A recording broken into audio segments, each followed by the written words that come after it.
Hello, everyone, and welcome back to A Theater Near You. My name is Kris Randazzo, and I'm joined this evening, as always, by President of the Wilford Brimley Fan Club, Paul Giroux.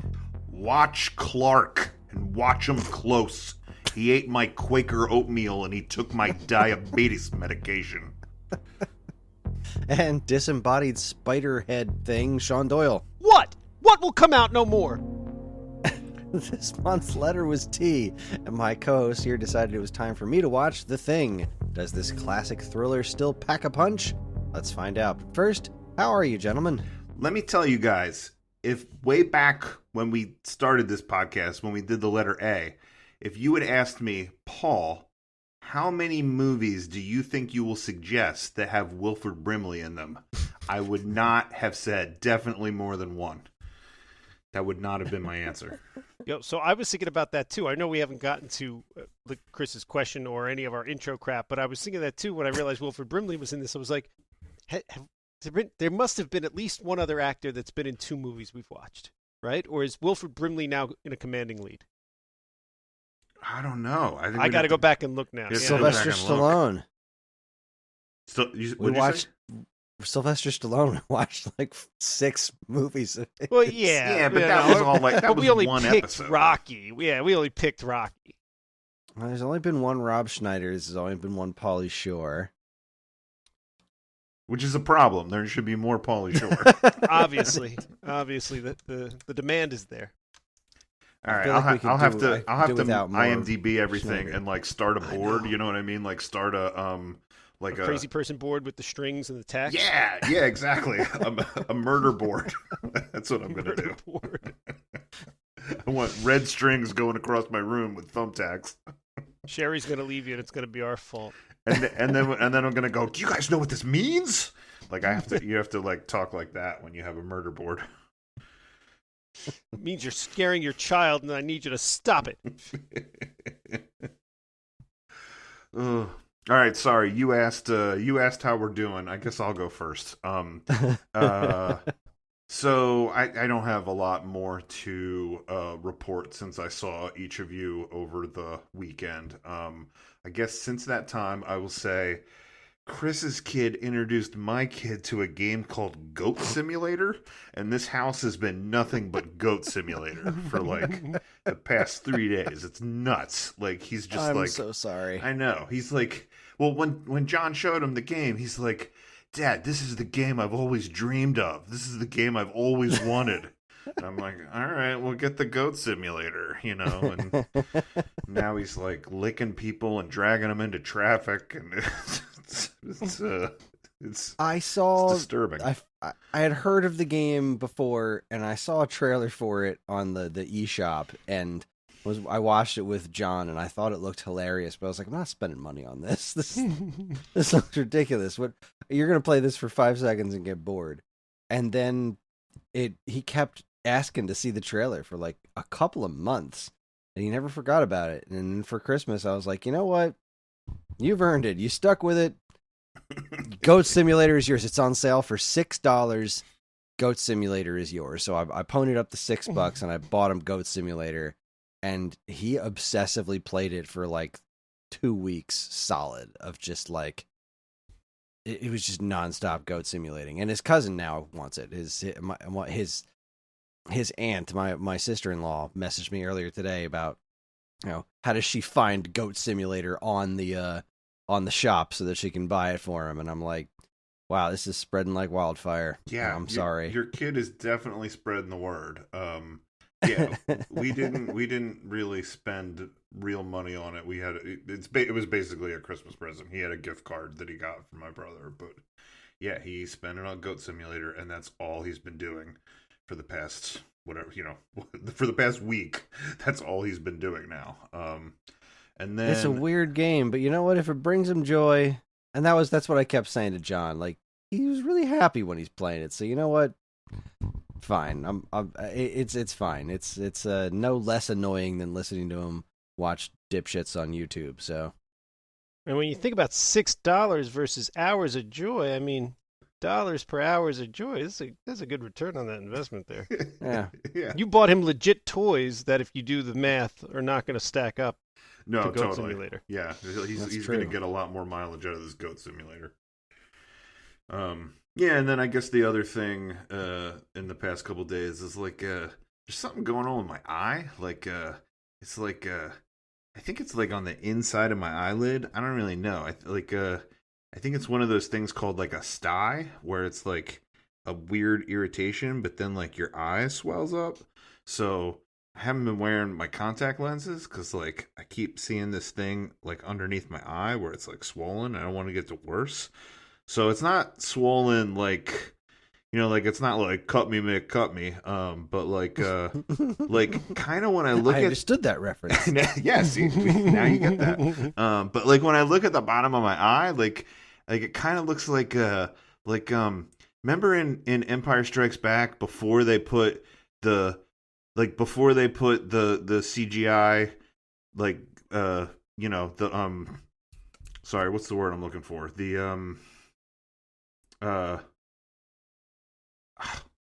What's the word where it's like not the person there, but it's like a projection of them? Hologram? That's the word I'm looking for? Yeah, before they put the hologram of the Emperor there, like when they had the other guy that played it, and he like kind of looked like a weird baboon face guy. You know what I mean? Yeah, he had like the big bugged out eyes. And yeah. He just sounded like a deep voiced dude. Like it looked like he had Play-Doh all around his eyes. Like that's what. Yeah. That's kind of like what the bottom of my eye looks like. So, I don't know. All right. It's better than it was yesterday, but here's your medical advice. Yeah. Because I'll just give medical advice now. What you want to do, rinse it out really good, right? Warm water. Make sure you flush it real good, and then a nice tight packing of oregano right up against your eye. Close your eye, pack it tight with oregano, eye patch, go to sleep. You wake up in the morning, $1 million. This doesn't seem like a real thing. But you'll smell great and delicious. You will be hungry for garlic bread in the morning. I was just going to say. That's not a real thing. I wouldn't do that. I'm going to do but I think oregano. You should. I'm going to do oregano and garlic, and then, like, you know how people put cucumbers on their eyes? I'm going to do pepperoni. Nice. Nice. I'm excited. You were going to have a lot of clogged pores in that whole area, but by God, everyone's going to want to go to lunch with you. But then my left eye is going to match my right eye, so it'll be okay. You speaking of showing up at the bar, I didn't read you. So we all met up at the bar, and his kid brought a game that he made out of like cards that he must have stole out of your garage from like the late 80s, early 90s, and it was just this mix match. You sent the text about it. I didn't see the text till afterwards, so I sat down at the bar, and your kid took out this box of cards that wasn't even a box. It was a Bill and Ted telephone booth from like the cereal box, but it was missing the sticker. It was a Bill and Ted case from the cereal box, and it was supposed to hold cassette tapes. It was supposed to hold 3 cassette tapes, but now it holds mismatched cards. And he took this out and started going through, and me and him had a little conversation about it, and I had a great time. I don't want any more prefaces from you about things like that. Just you can preface Kris, give warnings and heads up all you want. I don't want any warnings and heads up. I had way more fun doing that on the fly. I was just like, this is great. I don't know what you got going on here, but I like where your head's at. That's awesome. Yeah. I was worried about it because he gets something in his head and it's like, nope, that's it. We all have to play this game that doesn't make sense. And like, furthermore, I knew the game would not make sense. Like he gets stuff in his head and then I'm like, well, what are the rules? And then he's like, well, I think. And I'm like, you haven't thought of the rules of this game. There's no rules. So I was like, he's going to expect everybody to play and it's going to be a mess. And then, when we were all standing across the room drinking, he was over there with that other kid with Jason's son. And they're like playing it. Like, and I was like, all right, I don't know what's happening here, but like, I am okay with this. Like, this is great. It was, I like where his head's at. That goat game you brought was pretty cool too. Not this totally different kind of goat game, but it is truly the year of the goat. Yeah, there truly is a lot going on with goats this weekend. How are you, Sean? Tell us about you. I don't know. Nope. I got nothing. Work Pass. sucks. Board games are great. I loved the movie we just watched. That was the highlight of my week. Was the bar with you guys, and then this movie. Boring week. I don't know. We're in the middle of the winter. There's not a lot going on. It's not the holidays. It's just you got to get through January and February and get back to good stuff. Doing shit outdoors. Yeah. It's not a lot. Just That's fair. go to work. Yeah. The boring months. What are you gonna do? Yeah, I know. I had a couple of things that were giving me a ton of anxiety, and I had a job interview that I'm hoping that I got, and then I got I had an interview with a guy for the magazine I write for. I interviewed this guy. It was my first solo interview, and that went entirely too well. Actually, the guy wound up talking to me for 3 hours. I'm like, oh, all right, well, this is supposed to be transcribed and put in a magazine. You just gave me like a book, so that's 3 hours of content. I'm gonna have to like pare down, but so that went really well. I haven't slept in a while, so I'm a little loopy tonight. So I guess apologies if I start making absolutely no sense in this regard. And going to the bar with you guys was fantastic. Getting to see our friend John Wentz for the first time in ages, and then Greg came over and watched The Thing, and that was also pretty fun. So you had the same highlights I had. Good stuff. Yeah, good stuff. All right, well, let's go down the basics here. The Thing was released on June. Wait. Does Paul need to address Hollywood for anything this week? You know what? I think I'm going to do it at the end. Okay, all right. Yeah, all right. I'll do it. I'll that. do it after we talk about the movie, but before we pick our next movie. Okay, that's fair. Yeah. All right. In that case, The Thing was released on June 25th. Whoa. You watched The Thing released in June 25th, 1982. That's not what we discussed. I'm pretty sure Paul told me to watch the 2011 version. Touche, Sean. Touche. Mm-hmm. Go ahead, Chris. Maybe we'll let you talk. I happen to know that you didn't you watch the prequel, the 2011 one, and the 1950s one? I did. I watched the one we were supposed to watch, the 1982 one. I put the other two on. I had seen them both before, and I enjoyed them both, and we'll discuss them as we go through a little bit. But I kind of like half watched those two, like I was doing work and stuff. I got you beat. I went down a further rabbit hole. I did that too, and then I also listened to the audiobook of the novel it was based on. So whoa, boom. Yeah, boom, wow. Mic drop. Because I'm dedicated to the craft. That's why. All right. The Thing was released on June 25th, 1982. It was distributed by Universal Pictures. It was directed by John Carpenter with screenplay by Bill Lancaster. The film is based on the 1938 novella Who Goes There by John W. Campbell. John Carpenter's other works include Halloween, They Live, Escape from New York, and of course, Big Trouble in Little China. You're goddamn right. I had to mention that one. Lancaster's other works include screenplays for the Bad News Bears movies. It's a different movie from both the 1951 movie The Thing from Another World and the 2011 movie The Thing, both of which are unique adaptations of the same source material. The movie stars Kurt Russell, Wilford Brimley, and Keith David, among others, and it tells the story of a group of dudes in the Antarctic who encounter a sort of weird shape-shifting alien who either wants to kill everyone or just wants directions home. Nobody ever actually stopped to ask. I watched this movie in my house with Greg and Karen on a Blu-ray that I borrowed from my dad. I attempted to make an ice cream cookie sandwich to eat with it, but the cookies were way too crunchy, and it devolved into a delicious mess. Devolved just like The Thing does. Oh. Oh. I watched it on my... I watched it on DVD. I have the DVD to this. I watched it over a week ago. Really, I've been trying... You know, because we usually watch it right before we record. I mean, I've been trying to talk myself out of watching this for a whole month because I've been so excited about this. Like, I could watch this movie every day. Yeah, I did sort of go down some rabbit holes. Like I just told Sean, I listened to the audiobook. I didn't watch the 50s one, but I watched like YouTube clips of it.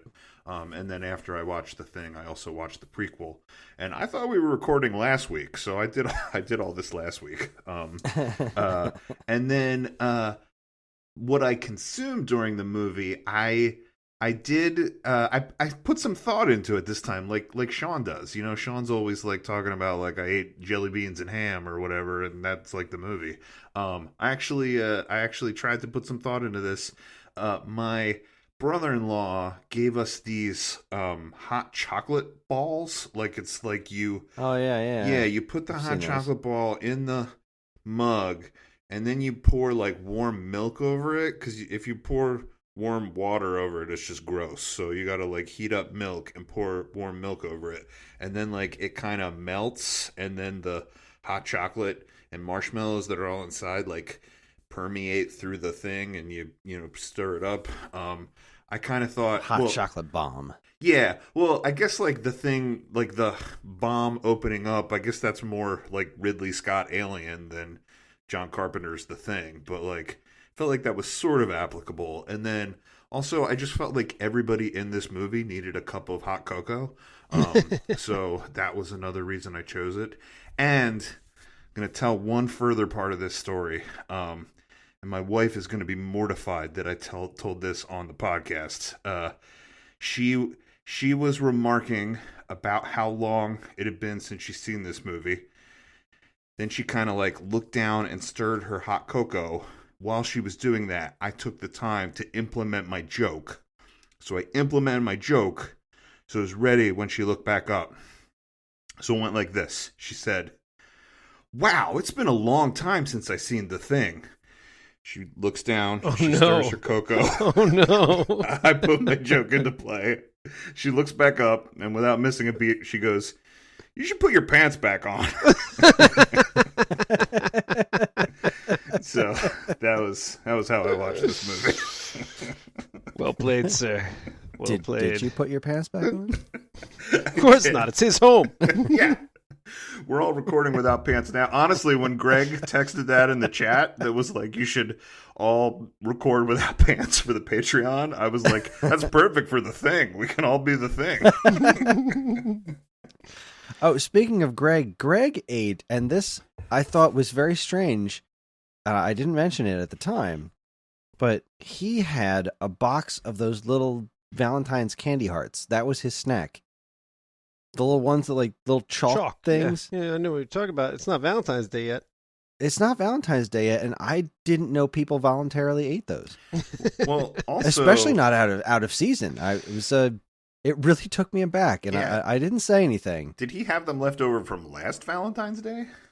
That's a good question. That's the only option. I don't know. Is the Valentine's I'm sure Day they're stuff for sale out? now. That stuff got put out in grocery stores the day after Christmas. Oh yeah.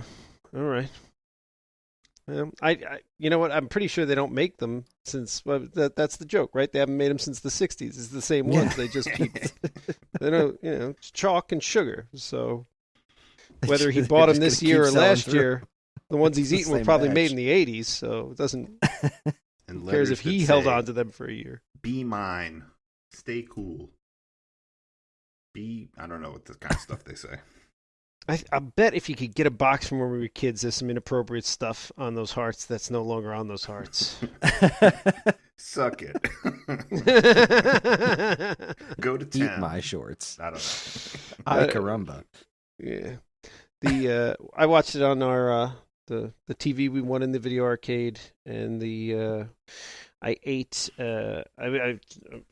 We watched it in the morning, which is not a normal time to watch this movie, but it's how this went down. Woke up, it was like a Sunday morning. I was like, I'm watching The Thing. Jack was like, okay. And I was like, what could we eat that's The Thing? And we're looking around, and she was like, there's those weird egg things in the fridge that you keep saying, I don't want to eat that thing. And I was like, you're right, I'll eat that thing. She gets those like Hello Fresh boxes, and every now and then they throw some random thing in there that they want you to start buying. And it came with like these, I don't know, these little pods. And you put the pod in the microwave, and you open it up, and it's like an egg and spinach and feta cheese, like it holds its own shape. Does that make any Sounds sense? terrifying.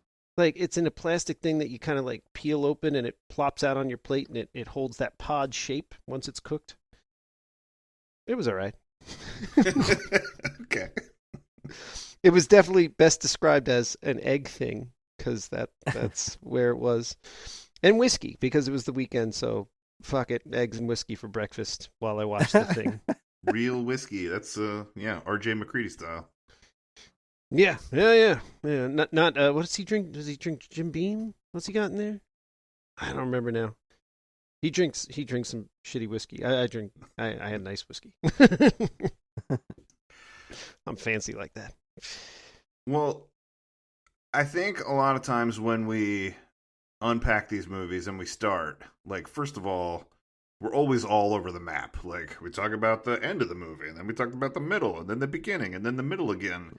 And, like, I think, I think part of me wants to unpack this linearly a little bit because there's just so much in this movie. I don't want to miss anything. But then also, I agree. I would like to kind of go. I had some real thoughts at the beginning of this movie. This was quite a journey. That's what I was going to ask you, Chris. The other thing we usually do when we start is, in this case, like, this is a thing that Sean and I have seen many, many times, and you were new to this movie. And I'm also kind of glad that you only watched it yesterday because you haven't had a chance to, like, go down a rabbit hole and, like, learn some of the other behind the scenes things about this movie. So instead of asking you what you thought about the movie, I'm kind of interested in asking you what your first impressions were of the movie. Like, what was your impression of the beginning of the movie?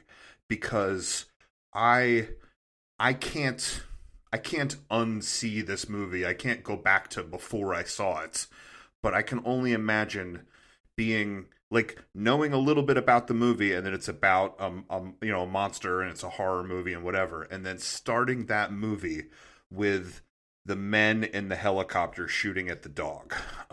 And yeah, I'll shut up and let you talk. Well, I thought the beginning of the movie was kind of funny, right? I'm poking fun, like, wow, these guys suck at hunting this dog. Like, this really seems like a one-sided hunting trip right here. Like, these assholes are chasing this poor dog around, trying to shoot him in a helicopter.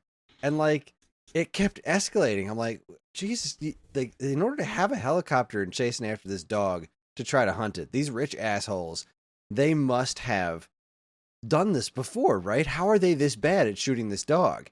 And then, like, they shot the dude while they were trying to shoot the dog, and it was like, what an asshole, go get him. And then, like, geez, it must have been like 20 minutes or so into the movie before I was like, I think the dog's important. Like, I didn't even occur to me that it wasn't some sort of weird gag. And it was like, something's up with that dog. Oh shit, that dog's like, is that dog the thing? I don't know what the thing is. Whoa. I wrote a bunch of notes for the beginning. Boy, they really hated that dog. They had an Asteroids Deluxe machine. That was freaking cool. That was the arcade cabinet they had in there. There was Asteroids Deluxe. I thought that was really neat. And then I wrote, should I not trust that dog? Okay, I definitely don't trust the dog, and I can't shake the feeling this whole movie could have been prevented if that Norwegian dude was a better shot. Or if any of them understood Norwegian, because apparently what he says in Norwegian is something along the lines of, that's not a dog, that's some kind of thing, get away from it, don't touch it, before he dies. So if any of those people understood Norwegian, like, the movie averted, you know what I mean? Yeah. Who dives after a live grenade? What kind of move was that? That's a runaway situation. He goes to throw the grenade, and it, like, flops out of his hand, and the other guy goes digging for it. Like, what are you doing? Right. Like, look, your hands are cold. You're in the Arctic. You got thick mittens on. Look, you dropped it. Fine. I'm not even going to hold that against him. You drop a live grenade, there's one direction to go. It's any direction. Any direction is the right direction, except towards the grenade. Another, this one's more of an overall thing about this movie, was that Karen pointed out, and I have to agree with her, I feel like a lot of things would have went differently if there was at least one woman out there with them. Because there were a lot of doodly decisions being made throughout the course of this movie. And, I mean, it was a dangerous situation, don't get me wrong, but this was a bunch of dudes doing dude stuff. Like, there was definitely a lot of dudeness happening, and I feel like there were options to do things differently at some point. I don't know what they would have been. I'm just saying that was the situation. But yes, that was the beginning of the movie for me, was like, the first thing that struck me was the production value of like, this doesn't look like a movie that's as old as I am, just about. Like just the film quality of everything. It didn't look like it was shot like it didn't look like it was shot a long time ago. It looked really clean. It might have just been the Blu-ray transfer that I had, but just the way it was put together felt very modern, which I was really impressed by. And the fact that they totally threw me for a loop with that dog, like, just completely got me with that dog. Now, I do also want to say that I was very impressed by the movie, and I appreciated it, but I did not enjoy it. Oh, wow. This is very much not my kind. Like, I don't like horror movies, and this is very much the kind of horror movie that I don't like. I appreciated it very much. I was very impressed by it. This is a very good movie, but I found it to be very unpleasant. Like, as soon as it was done, I turned to Greg and said, "Well, I didn't like that at all." This is going to be tough for me because this movie means a lot to me. I sort of went through two levels of fanaticism about this movie. And I'd say the first level of fanaticism came when I was in high school. I watched this movie a bunch of times. I watched it with Jed. This was kind of one of our go-to movies. I probably watched it with you too, Sean. I don't know. Most likely. Yeah, most likely. I don't know where the hell Kris was when we were watching all these movies, but not watching horror movies. Yeah, he was learning to play instruments. You and me just didn't utilize our time in such a wasteful fashion. Right. That or Super Mario Brothers. But the other. Yeah, this was Jed and I loved this movie. He and I went through like a little bit of a John Carpenter phase. We watched this. We watched Big Trouble in Little China, Escape from New York. Other ones that didn't have Kurt Russell in it. I think we liked They Live. Oh God, They Live? Are you Keith kidding David, me? But it doesn't have Kurt Russell. But it's got Rowdy Piper. Rowdy Piper, yeah. I mean, if you can't have Kurt Russell, get Rowdy Piper. Right. Yeah, like this movie always sort of felt like the best of the sort of Kurt Russell offerings. The this weird synergy between John Carpenter and Kurt Russell. God love Kurt Russell. Like, he always knows what kind of movie they're making. He never has to be like, what is this one, John? I always felt like the character in Big Trouble in Little China, like Jack Burton, was like, a little more of a comedian, like he was cool, like he was a badass, but like it was more funny stuff than anything else. And then Snake Plissken in Escape from New York. Yeah, like that almost feels like a parody of an action star. And like McCready in The Thing, like, just always sort of hit that sweet spot for me, where he was like, he is such a badass, but like he also sort of has some of those zingers and those funny lines, like he, that the thing where he talked about the Norwegian and he keeps calling them those crazy Swedes.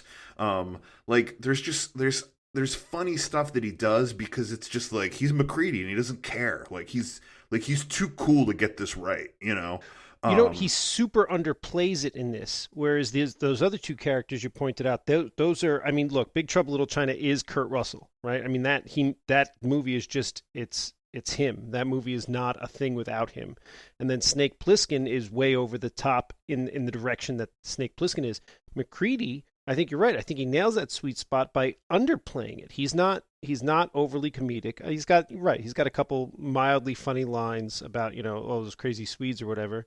And then he's a badass, but he's not such a badass that it's a cliche, and he's not such a badass that he's owning it at any point, other than wearing that ridiculous hat that only a badass could pull off. Right. He's the character is extraordinarily well undersold. Like, he undersells it perfectly in this, and I think you're right. Whatever the charisma, not charisma, the relationship between Carpenter and Kurt Russell, it feels like, and I mean, who knows? Maybe it was very hands-on, but it just feels like Kurt Russell was able to give Carpenter exactly what he needed for these different movies. And I guess that's what being an actor is, but I mean, he gave him very different characters that are all kind of the same. Like, they're all tough guys. They're all the badass tough guy in the movie, but they're very different. Yeah. And he sells them in a very different way in each movie. I agreed. The nuance that he brings to it, it really is what makes these movies. And just like all of these characters in this movie, I just felt like everybody was so real. Like, I think I fell in love with the story and the characters when I was in high school. And then when I was in college, that was kind of my second level of fanaticism, where I kind of like fell in with some film nerds. And there was a lot of picking apart this movie as far as the special effects and the creature effects and what the effects team was able to do without CGI, without computers. Mm-hmm. So they were gross. Yeah, I know a lot more about this than probably anybody wants to hear. Hopefully, I don't nerd out too much on the podcast, but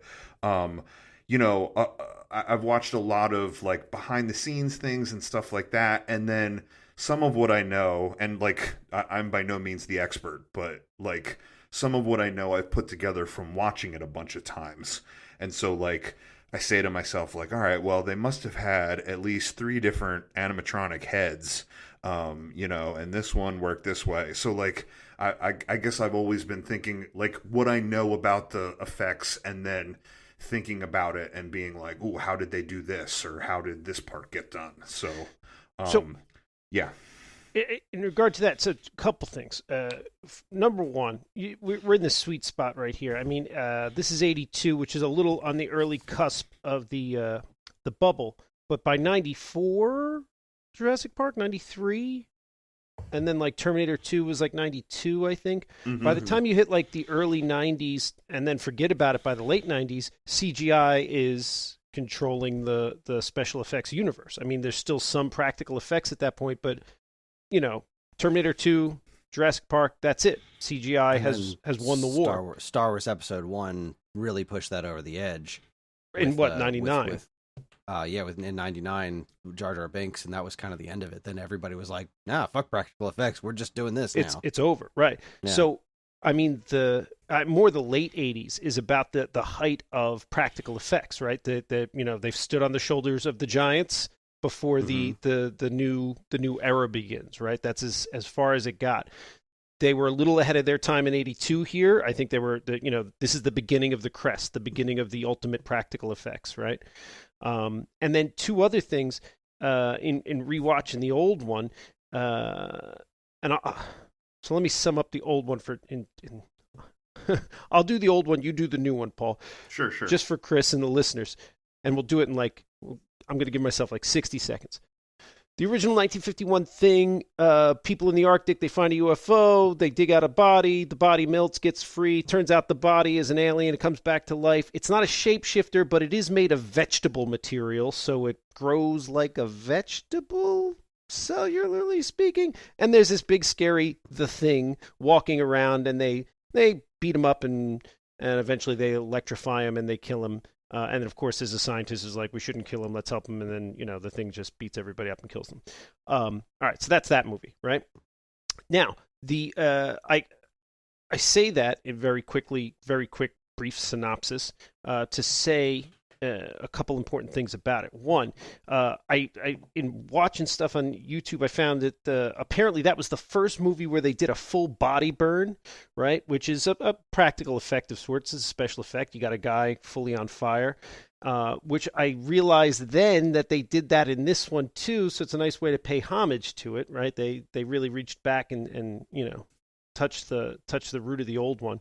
I said last time that I thought maybe they connected together. They don't, but there's that one scene in the new one that kind of sings back to it when they're watching the Norwegians footage. It almost looks shot for shot like the footage from the old one where they find the thing in the ice.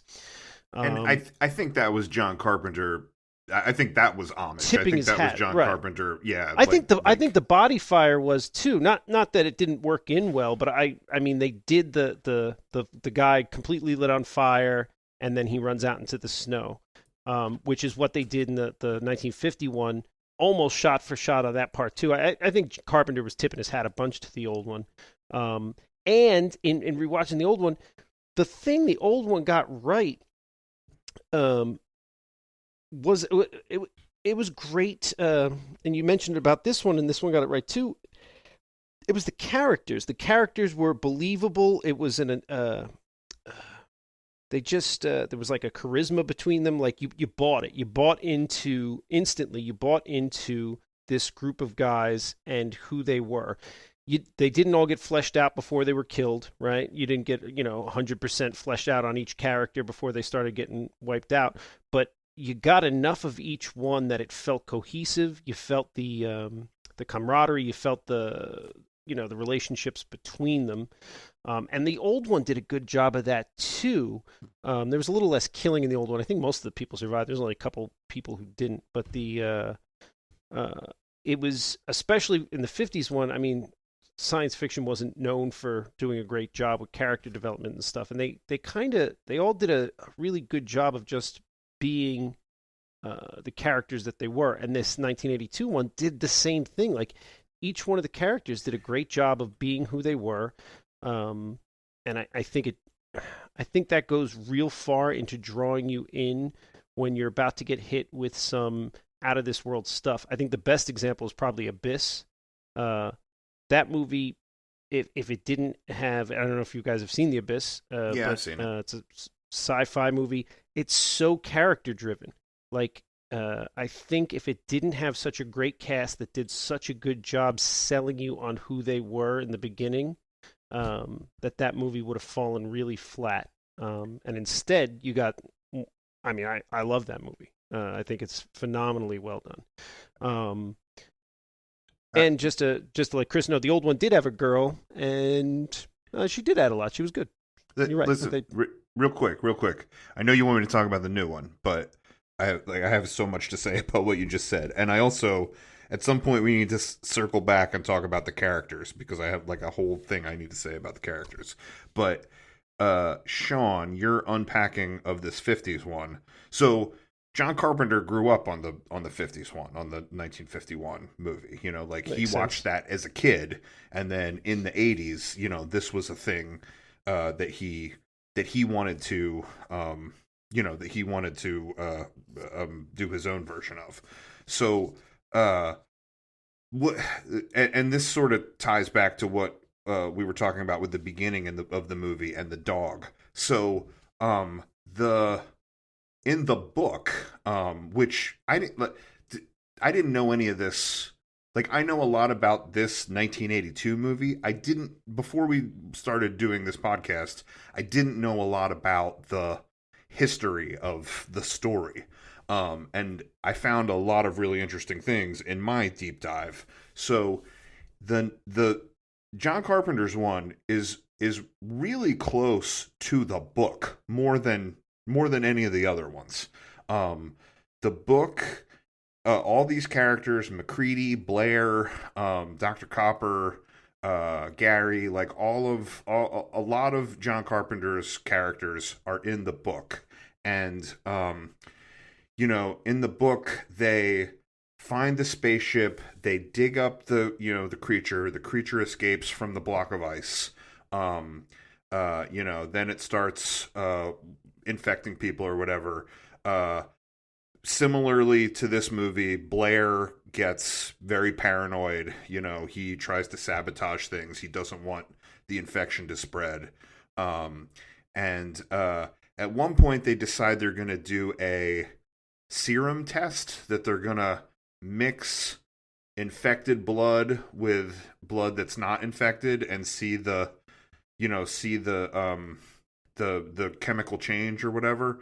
And like, basically, without going too much into it, it's kind of useless in the book because one of the people that they start with happens to be infected and none of them knew that.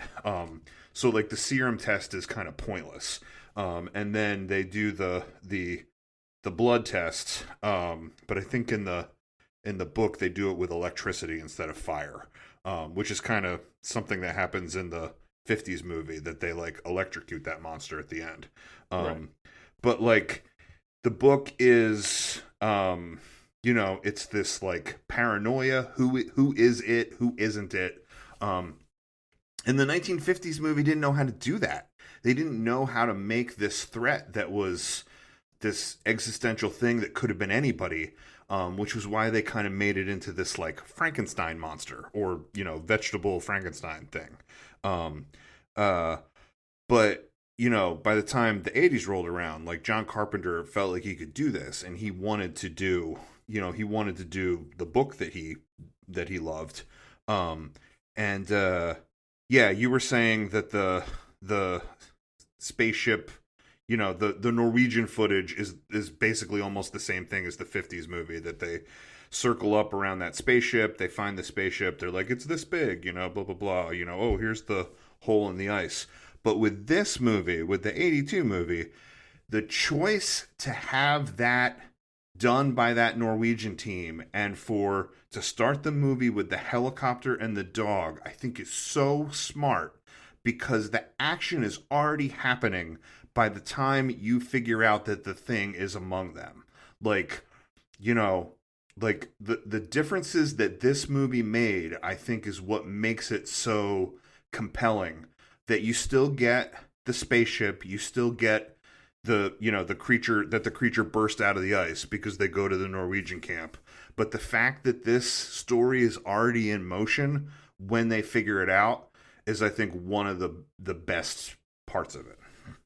I loved the fact that it was too late by the time I realized what was happening, which is not something that always happens in the movies, especially looking back at something at this vintage of just like the movie will show you the monsters here, and then you're watching everybody else react to it. I didn't realize the monster was among them until it was too late, and the same thing happened to them. And I thought that was a very impressive feat that they pulled off. You're right. Like, I looked at that whole opening scene as I was so completely wrong about it, because it didn't look like it looked like, here's this innocent dog. Clearly these are assholes hunting a dog, but it wasn't that at all. And by the time I realized that, it was too late. And I thought that was I thought that was quite brilliant. And when I tell you that I did not enjoy this movie, I'm saying it's that I didn't enjoy the content of the movie. I don't like gross stuff. I don't like everything is negative. Like, this was just dire. I don't like that personally, but I appreciated how good the movie was. It was a very good movie. And it impressed me on a lot of tiers. Like, I just wanted to make sure that I laid that out, that I appreciate this movie. I just did not enjoy it because it goes against everything that's in my brain. I like there to be some levity, and there was just like, wow, this is dire all around. There's no, this is dark. I guess I can understand that to a certain degree. Like, to a certain extent, I don't like horror movies either. Like, certainly a lot of the newer horror movies where it's just like, and now we're gonna edit in a weird jump scare, newer horror movies, it's not even like jump scares. It's like weird, creepy junk in the back. Like that seems to be like the new trend. And like, I don't love that. But I don't know. I mean, I think I have a certain place in my heart for slasher movies just because they're so goofball. But like this movie doesn't feel like any of that to me. It feels like a No. psychological thriller and a marvel of cinematic mastery. Yeah, it is very impressive, and I very much appreciated the lack of jump scares because that's something. Jump scares, I hate them. It's my most hated of all things in movies. I would rather watch Sing 2 than a movie with jump scares. I mean, I think I went to the see Signs with you and Gina and Paul, and I walked out of that movie because it was like, this is just cheap jump scares, and I freaking hate it. I'm out. I don't want to see this. With nothing to do with it. Obviously, some movies that I love have them in it, and this was one of those situations where like they didn't cheap out on jump scares. Everything in this movie was earned, and I really appreciated that. I don't. So I kind of agree with everything you're both saying, but I kind of disagree with it. Modern horror movies. The thing I feel like they rely on too much is like is gore porn. Like if it's like just showing me a bunch of like gore, that doesn't. I don't mind gore, but that's not useful. Like I feel like they rely on that, and they do overly rely on the jump scare, and they do overly rely on a bunch of other stuff nowadays because I feel like they find they see something work once and then they run off the edge of the earth with it. I don't mind jump scares when they're done well. If you're implementing it appropriately, good job. As far as this movie's, you said everything's dire and negative, and like at the end of this movie, so everything's dire and negative. And I feel like the end is such a triumph of human spirit. Like, I love, and I get how you could see it either way. You could be like, this is a real negative ending. I'm like, it's not a negative ending. This guy, Kurt Russell, McCready, whatever, he redefined the victory conditions. He didn't ask the other side. He was like, I make my own damn game. I'm not, you came here to play chess and I'm going to play baseball. Go fuck yourself. And my game, you assumed my game was I want to live. My game is I want you to die. Yeah. And he did that. So he won. He sat down. He was like, I won, motherfucker. And then he's looking at the other guy. And he's like, you might be the alien. You might not. Doesn't much matter now because you're dead. And my game wasn't to win. My game was to make sure you didn't leave here. And guess what? You ain't leaving here. Well, I have a lot to say about the end of the movie, but I'll save that for the end. You mentioned a couple things. You mentioned gore porn, and you mentioned McCready making his own rules. I think this kind of ties into sort of the next thing I want to say, which is when this movie came out in 1982, it was not well received. This movie came out 2 weeks before E.T. came out. People decided they did not want to see a gross, disgusting, creepy alien, that they wanted like a happy fun time alien. And E.T.'s pretty fucking gross and disgusting. I'm not just throwing that out there. Yeah, but he's endearing. And he's endearing. You know what? The Thing could have been too. We don't know. Nobody stopped to ask. We don't know what that thing wanted. I think its intentions were very clear when you look at the movie. Yeah, people thought this was gore porn. People thought that he sacrificed the story and the characters for the shock value and the grossness of the special effects. And I could not agree with that less. I think that the characters are incredibly well constructed in this movie. And I think that also one of the coolest things is that he says so much about them without letting you know too much, where you would know who's acting out of character and who might be the monster. Sean always brings up his Jurassic Park thesis, right? About in 1993, like that's right about when special effects stopped being a problem, right? I think a lot of times I bring up my Back to the Future thesis, that I think that like Back to the Future is the best written movie ever, and it's because I think I think there's so much that they show you, like that you see and you hear, that drives the movie forward plot wise. You know, not everything has to be dialogue in a scene. Like there is so much expositional information fed to you in such a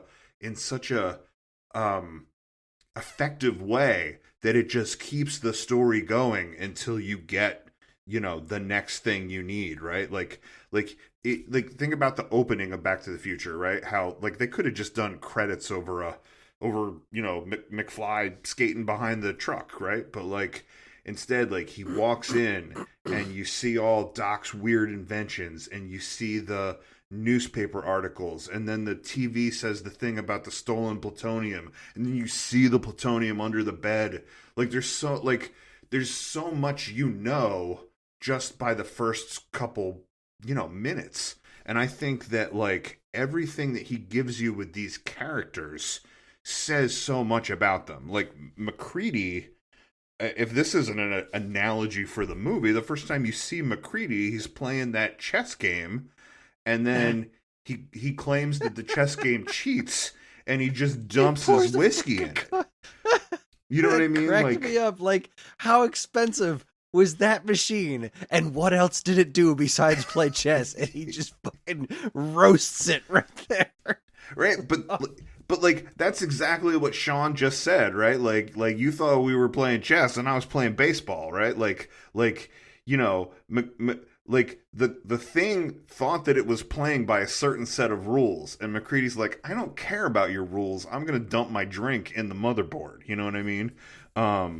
Gary, the first time you see Gary, he like knocks that window out to shoot at the Norwegian guy.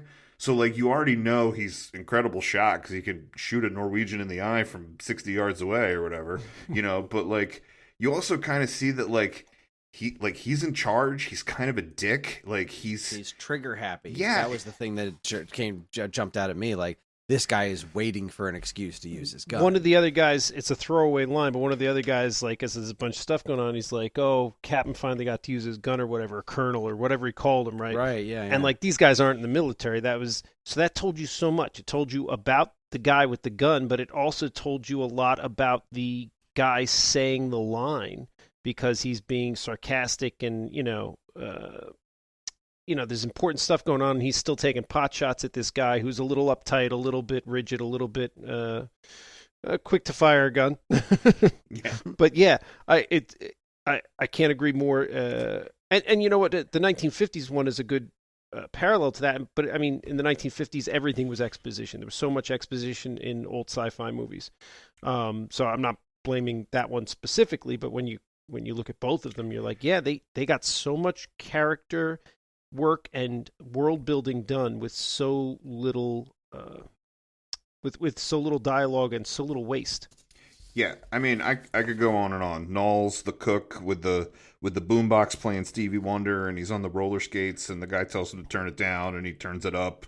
Clark, I think, is the most clear. Like that dude just loves his dogs. Like when he walked in there and saw that Blair had taken out the dogs, like, you know, the look on his face says it all. And so yeah, I think they're all. I think he gives you so much to identify with these characters and let you know who everyone is and how this base works together and what kind of personalities you're up against.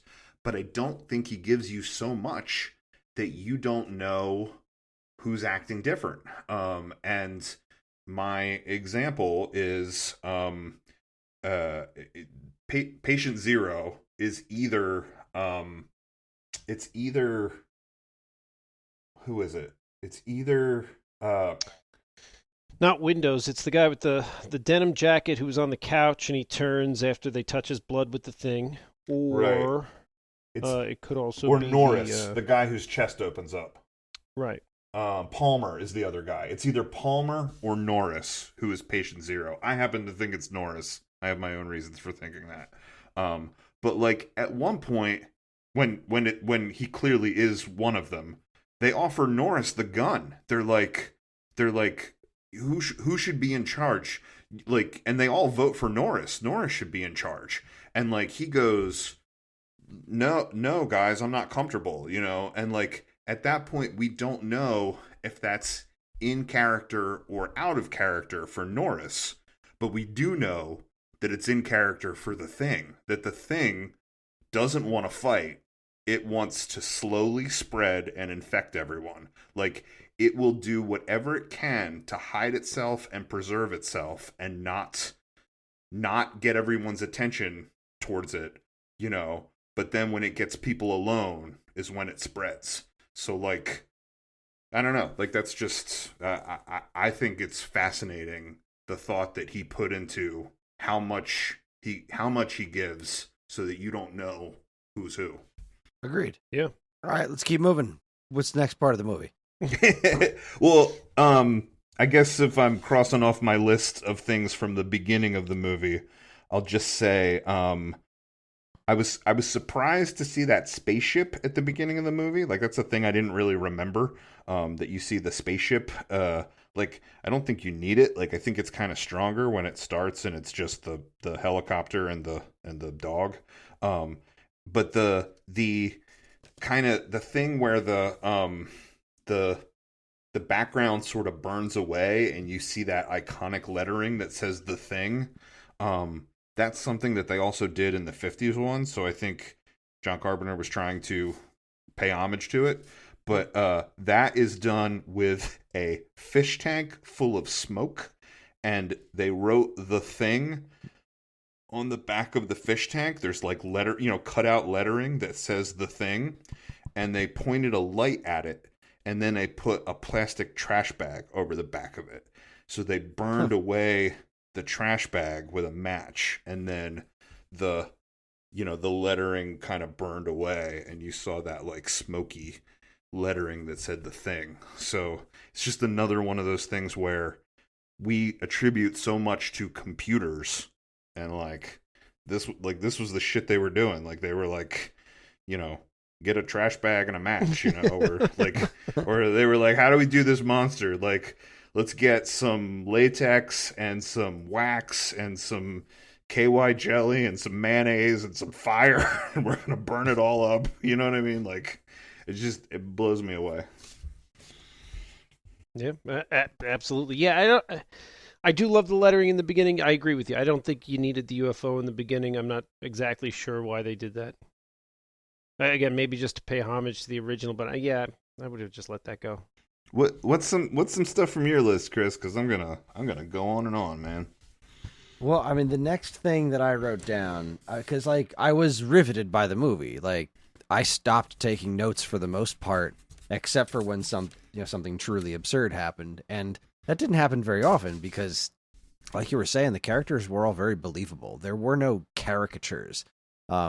We all, me and Karen and Greg all commented when the guy told him to turn off that music. Like, who the fuck tells you to turn off Stevie Wonder? Like, how dare you?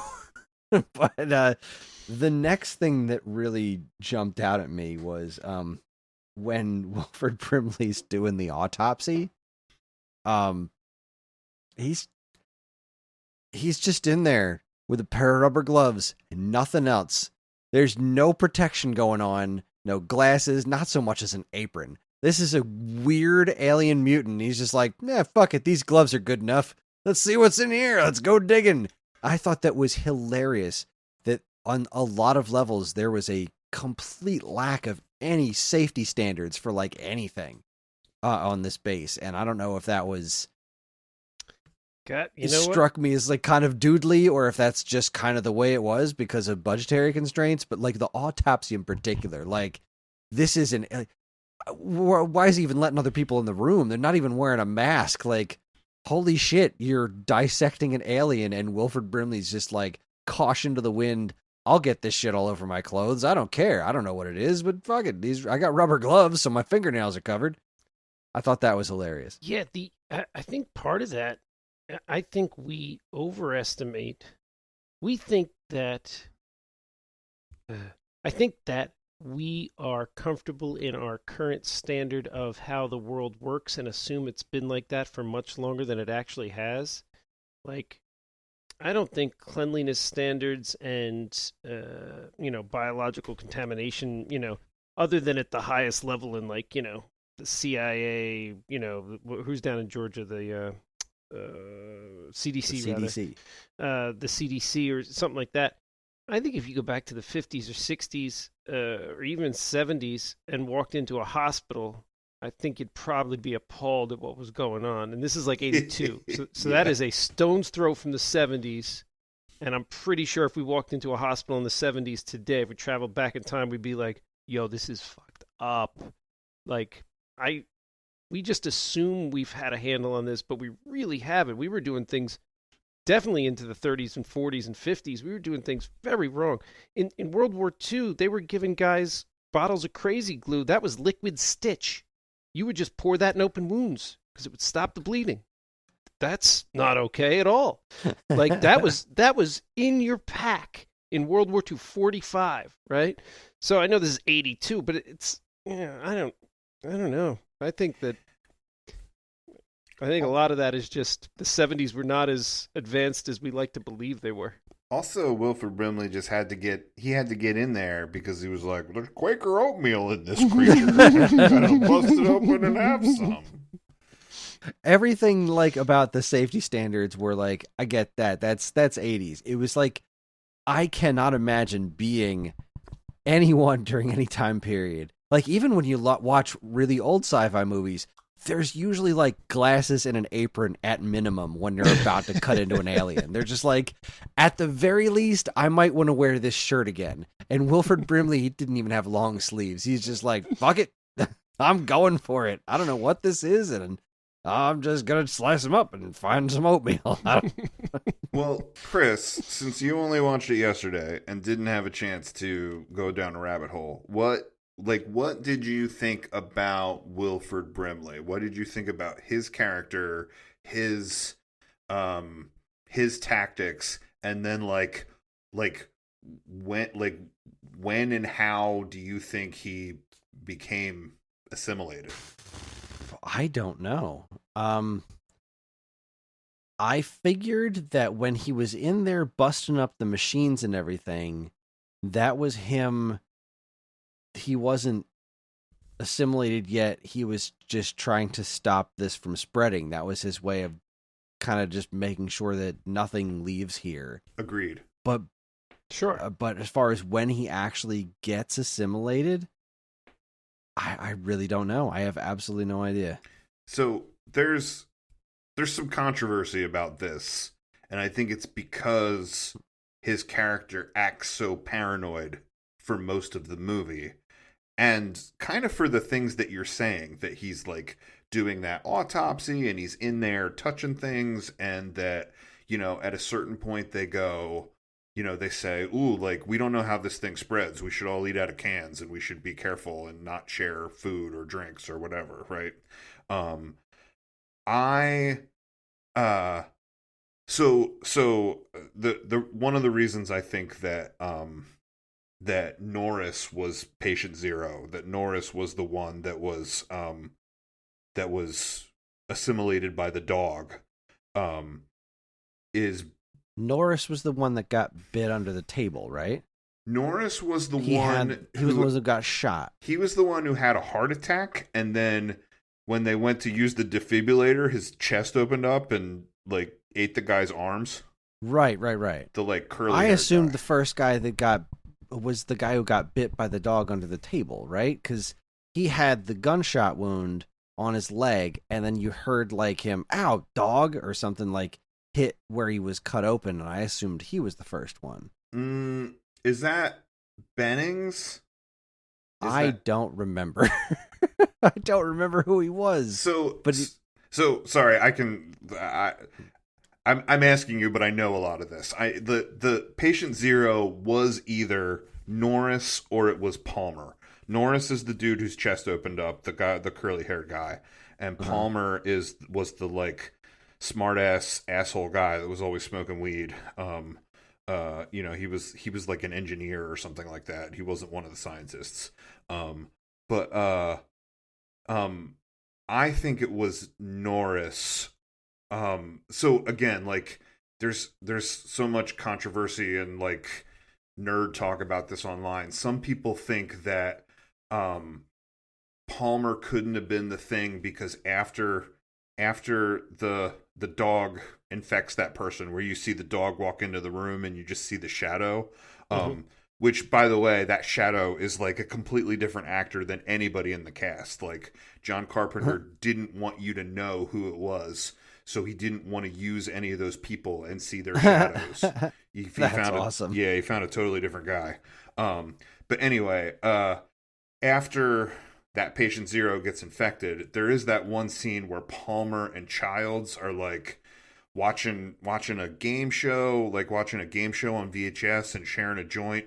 Like some people are like, oh, well, they shared a joint and Childs passed the blood test, so Palmer couldn't have been the thing. I agree with that, but not for that reason. I just think like they were roommates. They were hanging out in that room alone after somebody got assimilated. I think if it was Palmer, then Childs would have been next. That's just my theory. But there's people that think that like Wilford Brimley's character became assimilated because he like touched stuff, or because he was in there with the pencil and then he put the pencil near his mouth or whatever. Like, oh, did he get infected slowly? I don't think that's what it was. I think it was either Palmer or Norris, when people were bringing him food when he was exiled in his shack there, like in the tool shed or whatever it was. Like, I think somebody infected him in when they were going to visit him. I think somebody assimilated him. Oh, like the only you're reason I think that is because like there's all this like controversy, like does it spread that way? And like I don't think the movie shows us that it does. Like I think the movie shows us that like the thing needs to be alone with you, and it needs time, and it's like a gooey, gross attack thing. Like there's even some things where where Bennings runs out in the snow and they go, oh, it wasn't finished assimilating him, and like he's got that crazy hand and those dark eyes, and he like makes that moan noise. Right. Like I think the way that it spreads is an attack, and not like, oh, you got a booger in your nose, or you know what I mean? Like I think it spreads a certain way. There was one subtle shot when and I don't remember which time it was. One of the times they go out to see Wilford Brimley, he's got a noose. Yeah, you caught that, right? Yeah, I noticed that. He's made a noose. So, look, I mean, for all of us who've played Secret Hitler or Resistance or Donner Dinner Party or any of those, who's the secret bad guy board games, there is an art certainly to overselling your lie, but I don't know. I can't see the Thing preparing a noose. To me, that's Wilford Brimley as a human, knowing that shit's getting bad and he might have to take himself out if he thinks that his only option is to become an alien or take himself out. So I think Wilford Brimley, the human, trashed those radios. I think most people are in agreement on that. Yep. And then I think Wilford Brimley, the human, made that noose while he was in the shed. And then I think... And then after that, one of those two guys assimilated him, because then the next time you see him, McCready goes out there to check on him, and he goes, let me come inside. I just want to come inside. Like, which is the opposite of what he's been saying this whole time. As a paranoid guy, he's been like, keep all these people away from me, and then he's like, I've had enough. I want to come inside. And like, I think between those two scenes is when one of those two assimilated him. Agreed. And then he built that. We solved it, Internet. Spaceship. It's over. He built that little spaceship down there, which like when I saw the movie a long time ago, those were some of the things that I thought like didn't hold up. Like I always thought the spaceship looked too, I don't know, like looked too like silly, goofy spaceship, like something that like Marvin the Martian would be like riding around in. But Right. like I don't know, this time when I watched it, I didn't feel that way. Like I just kind of was like, I was like, all right, like this creature is stranded here. It's now kind of exhausted its options, right? Like these guys are onto it and it knows it's not getting to civilization some other way. And so it's starting to make its own plans. And like and it, I guess like that's what it could make, right? Like, and I guess like, because it can morph and grow arms and stuff, it could probably like do it pretty quickly. Like if you were a mechanic and you were on an alien planet, like, and there was like machines and stuff that sort of evolved like ours, you probably couldn't build like a car, but like maybe you could build like a pretty cool like go-kart. You know what I mean? Like I don't know. I bought it this time when I watched it. Yeah, I bought that completely. That didn't bug me at all. I was like, oh, he's trying to build a ship to get out of here. And that's when, like, I've made the joke a couple of times, but like, what did the thing want? Like, I know you say that he wants to assimilate, but like, to what end? What's the end goal? Like, was the goal to assimilate because that's how it needs to survive, and then it was going to attempt to communicate in some way, shape, or form? Like, I mean, it seemed like it was... It seemed like it had ill intent, but it also seemed like there was never an opportunity for it to not feel under attack because of just the thing that fascinates me about just the concept of aliens is that everything could be different. Like on the most basic levels could be completely different. So, I mean, what seems horrifying to us could be just like a fucking Tuesday for this alien and being like, why are you setting me on fire? This is how you do this, right? This is how we talk to one another, or something. Like it. The fact that there was never any degree of communication with the alien made it somewhat more scary to me, of like, well, of course we have to burn this thing. Like, this is horrifying what's happening right now. But there was never any discussion of what the thing's ultimate goal was. Like, what was the point of it doing what it was doing besides survival? Like, what happens beyond survival? Clearly, it was sentient enough to have space travel, right? There's spaceships, so it's part of some sort of civilization. But so what was I didn't think it was purpose? So I thought McCready, when he did his little blood test and he pointed out, he's like, when I saw the head run around, it occurred to me, I don't think this thing is a cohesive thing. I think it's made up of a bunch of little things that all have this survival instinct, right? And part of this thing's evolved survival instinct or survival skill set, like a chameleon can change its colors to match its surrounding, this thing can like eat other cells and take on their form, right? And part of that, clearly, it can take on your brain, right? And it has your memories, right? Because when it did assimilate people, it was able to speak and act, human enough, right? So it's clearly taking on their memories, at least at some level where it can, function, right? Or maybe not their memories, but their mannerisms, at least. Something, right? I mean, it was able to talk and like, it wasn't walking around like when it did assimilate somebody, they weren't walking around like, oh, what's this, thing on the ground here for? Oh, a chair? Do I wear it on my head? Like, no, they understood, I don't know, whatever the person understood to some extent, right? Right. So my thought always was that it didn't build that first UFO. My thought always was that it had assimilated some species that had built a UFO.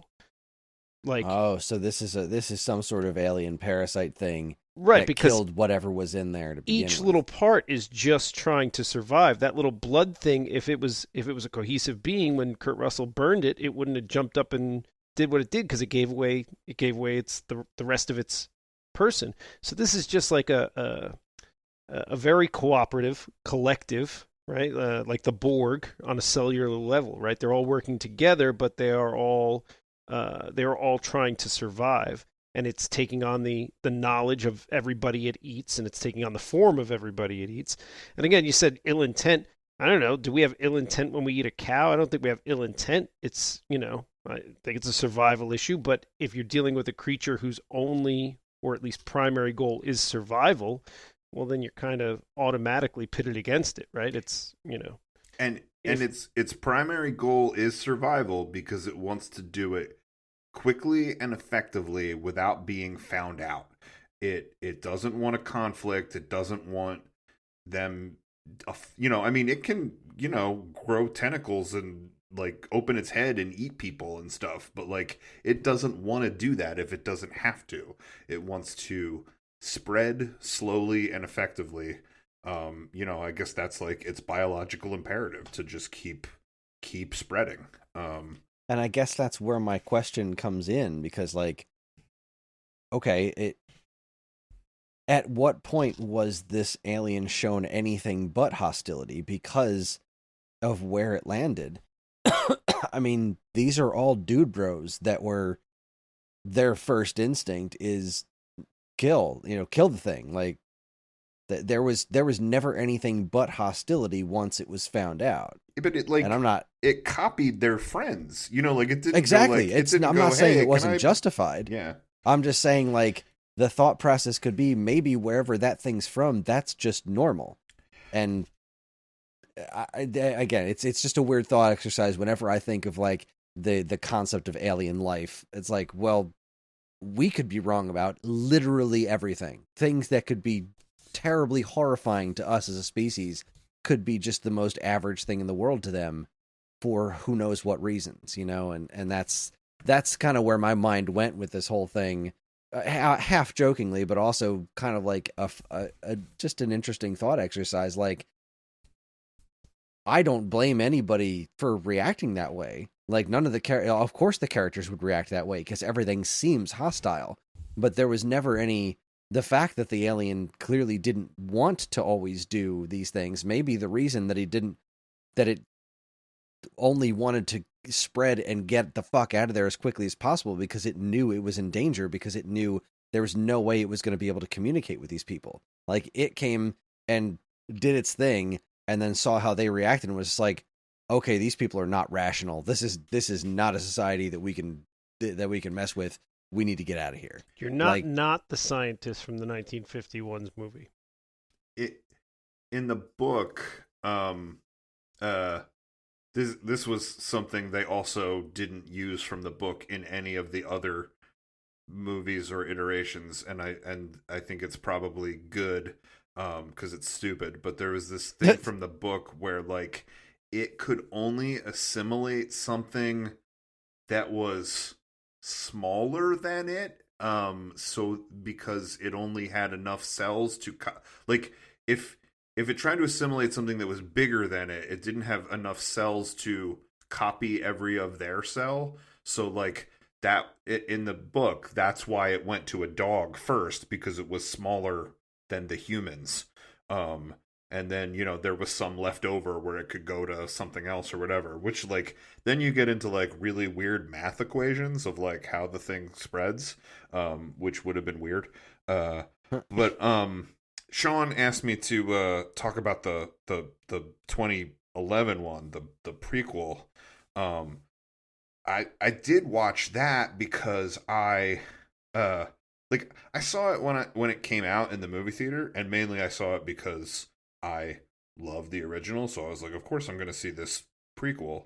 And I remember enjoying it. Like, I remember like it wasn't going to win any awards or anything, but I remember feeling like it was like a perfectly enjoyable way to spend an afternoon.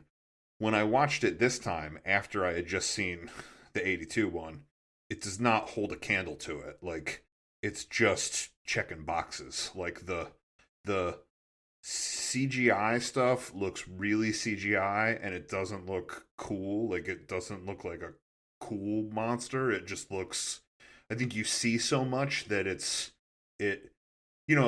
with this, they were trying to hide the effects that they were trying so hard to do with bubblegum and mayonnaise and KY jelly and stuff. So like it was in like low light and it was shot a certain way, you know.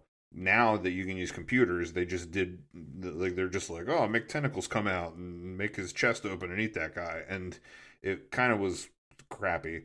And then also like it's just checking boxes. Like it's like, oh well, at the Norwegian camp we need to have an axe in the door, and we need wait. you know, You got to synopsize it in 30 seconds for Chris and the listeners. Okay, that in the prequel, the Norwegians are driving a snowmobile across a glacier. It falls in this pit. They find the spaceship. Because we need an excuse to speak English, they go to America and they get an American doctor played by Mary Elizabeth Winstead, and she comes out with a helicopter full of other American people that take her to the Norwegian base. So then there's some Norwegians and some Americans there, which is why everybody's speaking English and you can understand the movie. And it's all the things you didn't see. They take the creature out, they thaw it out. It busts out of the ice and up into the roof, and it's actually a movie where there's no mystery of what's happening. Like we all saw the creature break out. They do try to like disguise the actual look of the creature when it's in its creature form. Like you see tentacles, you see some like stalk-like things, but you never really see what it really looks like. And it eats some people and they're scared of it. And then it starts assimilating people, and they figure it out because it can't assimilate inorganic material. So like they find some like fillings on the bathroom floor, and it's like, well, it copied every part of this person, but it couldn't copy these metal fillings. So that's kind of the test they use in the prequel one. But I think the reason why the prequel one does not jive with John Carpenter's is like sometimes it'll be a situation where where things will be heightened and people will be arguing, and it's like, who's the thing? And instead of the thing trying to hide, it will just attack, which is not what it did in the John Carpenter movie. So maybe it learned. What? Maybe it learned. You know, maybe it's an adaptive creature. You know. So I don't know. I guess I don't know. I guess it annoyed me, so I didn't think of it that way. My thought on it was similar to yours, more so towards your initial watching. So Chris, at the very end, you see the dog escapes the camp, and the two Norwegian guys hop in the helicopter and chase after it. That's how the movie ends, right? And there's one Norwegian guy that they make the point of saying he doesn't understand English. So the whole time you're going, all right, well, that guy's going to be in the helicopter. Sure. Adorable. Sure. But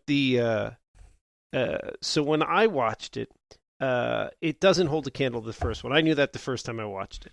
But it occurred to me, and especially this time as I was thinking about it, I was like, they made a sequel and fleshed out a little bit, gave some, whatever you want to call it, world building or whatever, to a movie that I love, right? That I've watched every decade of my life at least once, if not 20 times, and have enjoyed on multiple levels at multiple different stages of my life. I watched this movie first when I was a little kid.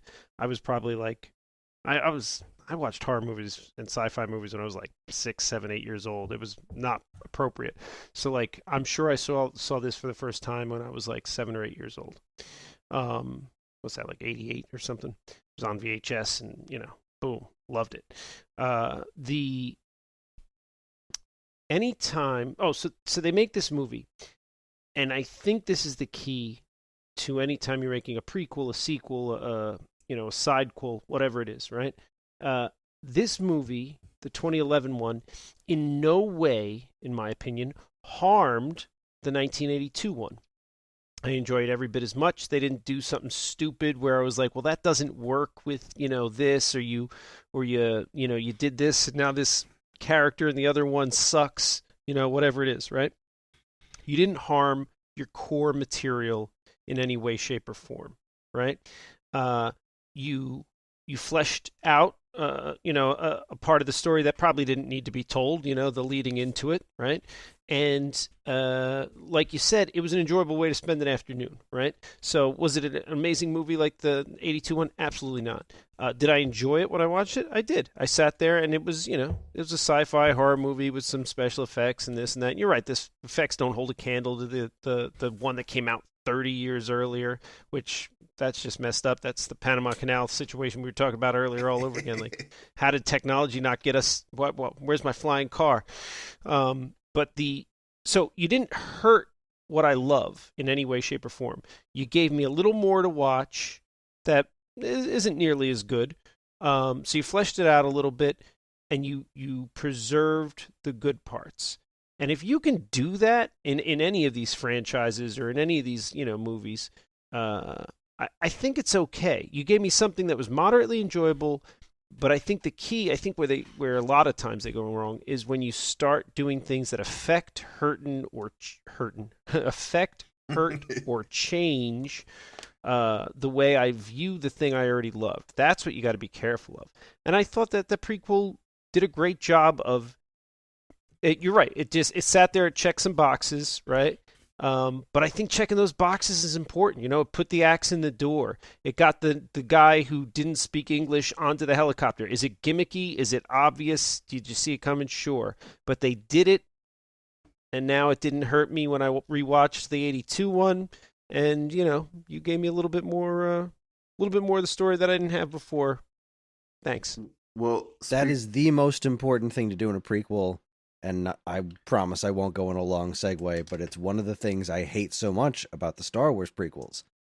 If you're going to make a prequel to something established, especially something as well loved as this original movie, your first and foremost thing is to do no harm to the original content. You can't make the original stuff worse by doing whatever the fuck you want. Like, if you're going to tell a prequel, you have to be careful to do it right and to not make your existing material worse. And that was, I understand the prequels have their fans, the Star Wars prequels, but that's what has always bothered me about them, is all the bullshit that they did that was unnecessary.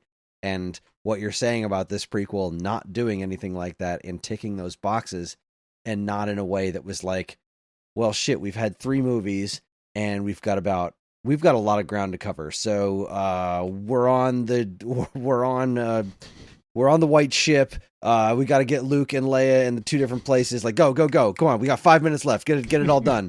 Yeah. The fact that this was done intelligently, that I find very impressive. Yeah, you're right. The Star Wars prequel stuff is a little bit of a rabbit hole. I'll just say that I always felt like the movie in my mind, watching the originals, thinking about what happened before it, was better than the prequels. Like, I always assumed, because they say it, that all right, Obi-Wan trained Luke and Yoda was Obi-Wan's master, and then you see the prequel and you're like, who the fuck is Qui-Gon Jinn? Who's this guy? And then when you find out that Yoda just ran the Jedi daycare, you're like, well, that's not as cool as I thought it would be. But Vader built 3PO? That was so... It breaks so much. Why would you do that? No, speaking of giving you a little bit more... all right, so there's a prequel, but did you guys know that there is, I won't say a sequel, but let's call it like a John Carpenter blessed continuation in the form of a video game? I did know that. That was a big deal when that came out. I knew there was a video game. I did not know it was a continuation of the story. I figured it was just remember Cliffhanger, the video game? I mean, other than so tacking funny, on... I just watched Cliffhanger last night, and it was awful. Anyway, go on. Other than tacking on a fist fight with a helicopter, you're basically just running back through the movie, right? I mean, I know right. that's even bold to say about that game, but like, you're not continuing the story. You're letting someone play the story, right? I assumed that's what the Thing game was. It's weird that I'm the guy that knows the thing about the video game in this case. But the Thing video game was for the PS2. Came out on PS2, Xbox, and PC. Sure, what Kris said. And well, I played it on PS2. But yeah, Most people did. It picks up where this story left off. A team of Americans comes to, Antarctica, comes to these research bases to like figure out what happened, to investigate it. And I think there's 2 helicopters worth. There's like an Alpha and a Bravo team, and one goes to the Norwegian site and one goes to the American site. And like, you kind of have to like there's a lot of things that are in a video game, almost like Resident Evil or Silent Hill, where like the monster, the thing jumps out at you and you got to kill it, or it's behind the desk, or it's behind the door, or whatever. But I think there was also some like quote unquote puzzles, like get the key out of the drawer so you can open the medical room and get the blah blah blah. But there's things that you see from the movie, like you see Keith David's frostbitten body in the snow that he is that he froze to death of hypothermia. You find McCready's recording where he's recording on that tape player and making his chronicles. There's some other stuff, and then I don't know if it does. The ending of the video game doesn't really answer for you who was the thing. Like, when you get out of there and you escape, you're picked up in a helicopter and you're picked up by McCready. And it's like, oh, did McCready survive, or was McCready the thing? But like, I guess he wanted to make the end of the video game as ambiguous as he made the end of the movie. Now I got to go play this video game. Yeah, that seems to be the general consensus. I mean, I didn't know anything about the plot, but I remember I was working in video game stores when this came out, and I remember this being a really big deal, that it was endorsed by John Carpenter, and I think his voice is on it. I think he did a voice on it too. John Carpenter. He has a cameo appearance in the game, according to Wikipedia. Yeah. Yeah. It was there was actually going to be a follow-up to it, too, but the company that made it, Computer Artworks, went into receivership in 2003, and I don't think it recovered. But it was Konami handled the console versions of it. I'm trying to find the information on the writers, but I'm not seeing it on this site. But I remember this being a very big deal when it came out. I had a lot of customers that were like, is it good? Like, they were terrified that this was going to be bad, but they were also really excited because it looked very good. Yeah, I mean, looking back, I guess I've loved every part of this at every stage of its life, because I played the video game, I watched the prequel, I did all the things. You did all the things. I don't know how much we have left. I have 3 TV shows I have to mention. Oh, Can anybody guess any of them? I got like 2 or 3 more things on my list. What TV shows you got to mention that have to do with the thing? 2 of them. Oh, I don't know. What are you going to say? Well, first of all, watching it this time, and this just makes sense because what a great show.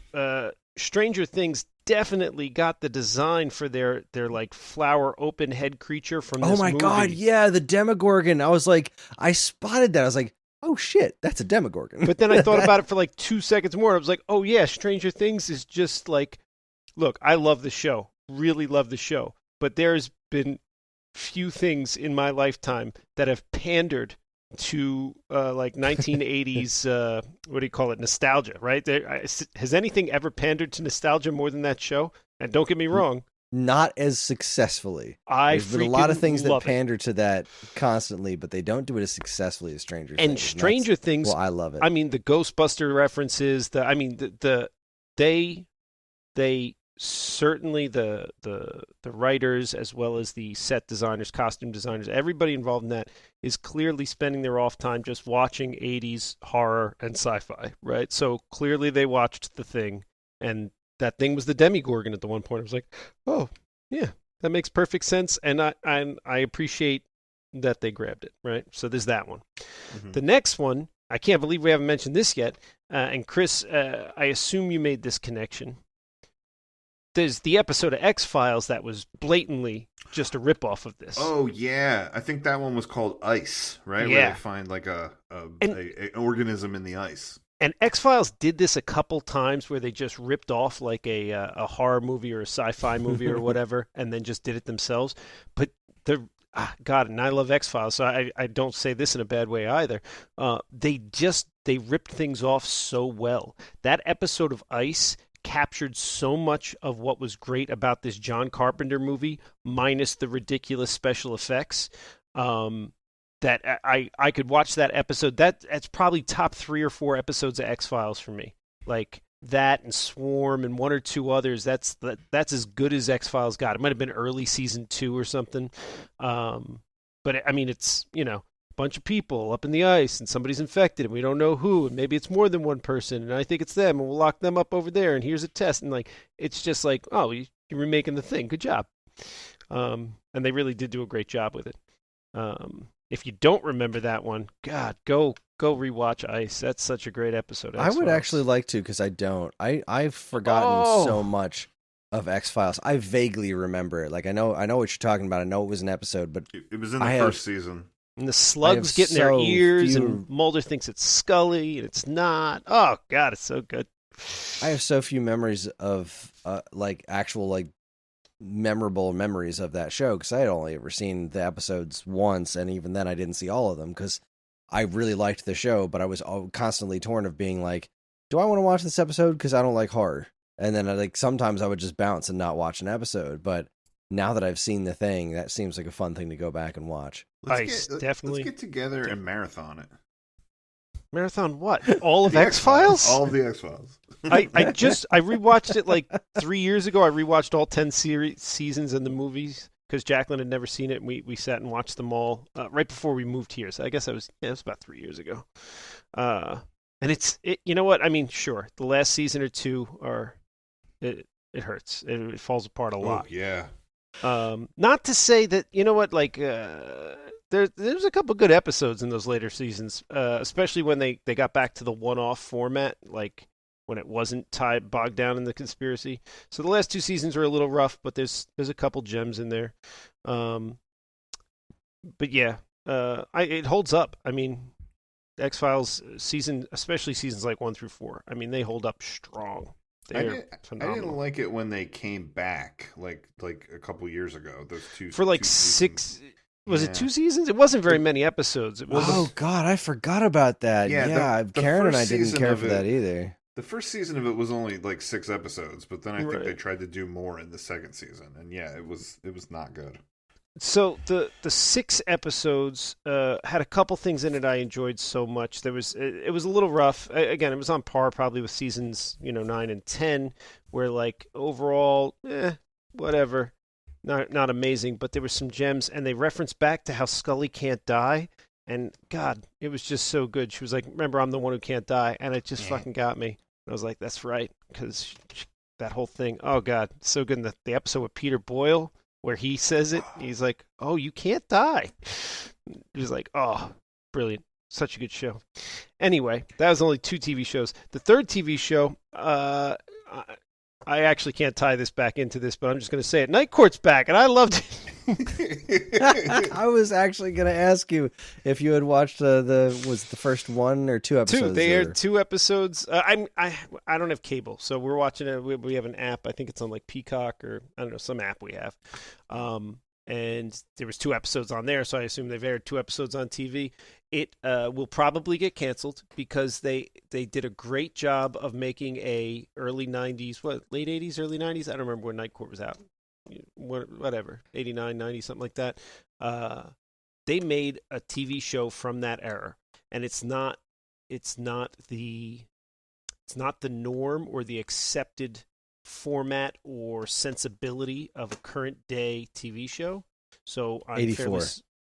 84? Holy crap, I didn't realize it was that old. Okay. So anyway, this new, I don't know if you guys watched it, I feel like they did a great job of trying to make a late 80s TV sitcom. And they did it. The jokes aren't hysterical. Like the writers could step it up a notch on the jokes. Not that they're not landing, they're just not, it's a bunch of B jokes. So they could up the writing a little bit. The cast is fine. The 1 or 2 of them are underwhelming. But the main girl's fine, and the Dan Fielding is back, and by God, I'm enjoying the crap out of it. I'm sure it'll get canceled, but it's just... I'm not so sure it's going to get canceled because it's getting pretty universal acclaim for exactly what you're saying. That it is, I believe it's actually shot before a live studio audience, which most sitcoms are not anymore. I don't think any are anymore. Yeah, and they actually went so far as to film this in front of a live studio audience, and the fact that it is very true to the original to a fault, people seem to be really responding well to it. It's been getting a lot of positive buzz, at least in the world that I pay attention to. I'm interested in seeing it too, because I used to love Night Court. I used to watch this all the time. I haven't seen the original Night Court in ages, and I know that very depressing number of the original cast is unable to come back due to being no longer living. I feel like that doesn't stop people anymore. I don't know what the problem is. You hear somebody died and they come out with 7 more albums over the next 10 years, and it's like, what is happening? I don't understand. Or 6 more movies. It's like, but yes, you're right. Most of them are dead. But Bull's not, and he wasn't invited back. I don't know what that's about. That's some bullshit. Just CGI them. Yeah. CGI everybody. Maybe he's got health issues or something. He's got to be old, but I don't know. Yeah, I didn't know Bull was still alive. And he does a lot of voiceover work for like video games and stuff. So he's still out there kicking, but if he's only doing voiceover work, he might not be. I don't know. Could have health issues. Who knows? I don't know. Yeah. You guys moved on to Night Court, and I still got more Thing stuff. All right, get back to the Thing, sorry. Then let's wrap it up because holy shit, I'm tired. But yeah, what else you got? The only other thing I got is that they didn't kill the black guy first. They killed one of them, but there was 2 black guys, and one of them made it all the way to the end. All the way to the end, yeah. All right. Well, before we talk about the end, because that's one of the things on my list. I guess. I guess I'd be remiss if we wrap this up without talking about these 2 more things and plus the end. But the 2 more things are sort of related in that one goes into the other. One thing is, I guess I thought we were going to talk more about the practical effects because I love them so much and I nerd out about them so much. But they're so gross. Well, I guess the one that is the most famous, most infamous, is where Norris has a heart attack and they put him on the table and Dr. Copper's using the defibrillator and it just his chest opens up and just fucking eats his arms, and then his head drips off and falls on the floor and turns into a little spider monster. So like that to me is just the most amazing thing without computers, like there's like everything is computers now, like I watched a trailer for like the new like Indiana Jones movie or something, and like somewhere towards the end of that trailer he's like there's like some cars in the street and he's like hopping from one car to the other car, and like you look at it and you're like, that's all computers. Like that's Harrison Ford in a big green room in Burbank with like 2 other green things, and he's hopping from one green thing to another green thing, No, that's another dude with Harrison Ford's face CG'd onto it. Right, sure. He's not doing that shit. Yeah, exactly. But like this movie, like you just gotta look at it and you go like, they had to get all those things there. Like even the beginning with the dog and the helicopter, it's like you had to go out there and get a helicopter and get a dog, like, you know what I mean? Like now, at least one of those things would be CG. Like, even if they had the helicopter, they're like, oh, we'll make a CGI dog, or something like that, right? Like in Last Crusade, like when Harrison Ford is on that tank and, like they're in the desert and stuff, it's like, well, they had to get a tank and cars and horses and like bring all that stuff out to the desert, like that's why these things from the 80s look so big and magical, because like, they knew that then they just had to do it, you know, and it looks cool.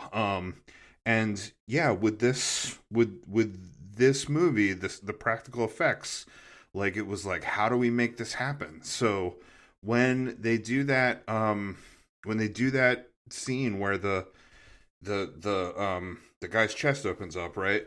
So that's the guy that plays Norris on the table, and they have made a rig. They have made a machine that's going to open up like that, right? And it's just his chest and his legs and stuff. Like he's sort of under the table, and it's really his neck and his head and his arms, and the chest and the rest of the dummy sort of fits, you know, up, you know, where his neckline is, right? And so this rig that they built into the table opens up like that. It's got like hydraulic jaws that open up, and then underneath that like hydraulic jaw chomper thing, there was, you know, probably like a slime cannon and a big fan and stuff like that, because after it opens up, it shoots all that stuff up. It's like a slime geyser, right? But when Copper puts the defibrillator on his chest, and then it opens up and it eats his arms, they got a dude that was a double amputee, and they made like fake arms. Like they made like arms out of like wax and you know, like silicone and stuff like that, that when this hydraulic press chomped down on it, it would like break these arms, you know, even so much that it had like wax bones and like fake blood in it and stuff like that. And then they made a mask of the other dude, the dude that played Copper, and they put it on this double amputee. So a lot of this is the magic of editing, you know, like he puts his arms on there, the chest opens up, you know, then it cuts to the real guy's face reacting, you know, then it chomps down on his arms, you know, it cuts to his real face reacting, and then in the long shot, it's this double amputee where his arms break off, and like at that point, you're not really looking at the face, and he's kind of, you know, looking up a little bit, so it kind of disguises it, but like, you know, that sort of always fascinated me, like all of the steps they had to go through to get this thing. And then like the same thing with the head, like the head falls onto the floor, so they had to make a mold of that guy's head. There must be no less than 3 heads, right? Because like when the head sprouts the legs and the stalks, it's they put the stalks and everything and the legs out of this thing, and then they pull it down into the floor, right? So it's like it's set up like that bug, and they pull that stuff back down into the floor, and they just run that scene in reverse. They run the camera in reverse, and it looks like this head is sprouting legs and stalks. And then it must be a different head that's like a little remote control car where they're like driving it around the room and stuff. So like, you know, that's like hours and hours and days of shooting just that one scene, you know, like just that 5 minutes of screen time, you know, to do that effect. Like the amount of work that went into it was staggering. And it all holds up pretty well, all things considered. Like movies that from that era generally look a lot worse. Like you can really see the strings on things. Not literally always, but that just as an expression. You can usually see this, you know, you can see the zippers on the outfits on some of the stuff from that era. And those effects were disgusting and off-putting, but they were very, very impressive. Yeah, John Carpenter did not want to see the zipper on a monster. But yeah, that scene pretty much goes right into the blood test scene, and like I think that's the only other like just being the biggest, coolest scene in the movie. Like that was, I guess, one I wanted to ask you about, like what your impressions of that was. Which one? The one where the head comes off and runs away, or the one where the chest opens? No, so after the scene where the chest opens and the head runs away and stuff like that, you know, once they burn that, you know, creature, and they've all, they don't necessarily calm down, but they're all still yelling at each other. But that's when that like the scene right after that is when McCready announces his idea that like, hey, I had this idea watching this right now that every part of this is its own living being, and every part of it would run away from a hot needle, and that they do the blood test. And like, I don't know, I think that's the best scene in the whole movie. Like, I just wanted somebody to talk about the blood test. Yes, so look, you want to talk about a scene that builds tension and suspense, right? Because we as the audience, we don't know the outcome. And honestly, they've given you enough that you kind of expect the sheriffy guy, right? I mean, you kind of think it's him, right? And so does McCready. McCready makes it clear, and maybe that's why, maybe that's the main thing they give us that makes us think that is that McCready thinks it and he's our guy, right? But the scene does a remarkably good job of bringing you into a stressed out situation that they all just went through in the scene before, and now here's a possible solution, but we have to do it one at a time. And then you're building stress, you're building suspense, you're in the moment with these people. As you're going through it, they're hitting you with these other emotions that aren't even necessary for what they're doing, right? So they're building up to this climax of they're like, who is it, who isn't it, and we're checking, and you're stressed, you're in it, and then as they're doing that, they check the first guy. I think the first one they do is like Windows, and he's okay. So then there's a relief, right? And even that character is relieved, which is weird because he's human. Why is like he knew he was human, didn't he? But like they test his blood, and he goes, whew, and you're like, yeah, it's just a stressful freaking situation, right? Well, and because then they don't know if you're infected, if you're infected. Right. They don't even know that at that point. Right. So Windows is relieved, right? And you as the audience are relieved. And then he starts testing the dead body people, right? And you find out the guy he just shot in the head was human.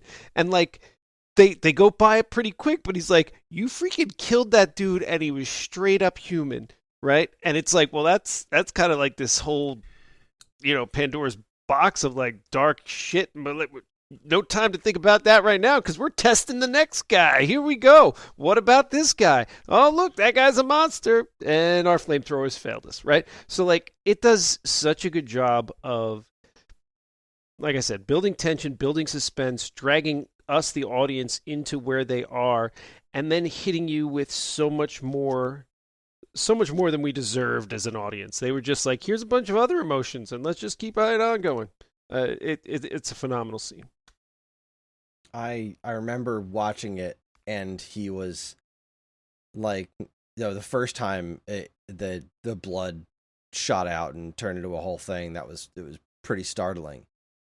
So like, then he starts testing the blood again, but he doesn't hold it away from himself when he does it. He's like, all right, time to test this one. And his face is all up in there like, let's see what happens. Like, you just saw what happens. Don't you want to like just hold it away from you a little bit before you do? Like, you now know, this isn't Wilford Brimley with the gloves. You have now seen exactly what the consequences are of doing this too close to yourself. Like, shit went south in a big bad way.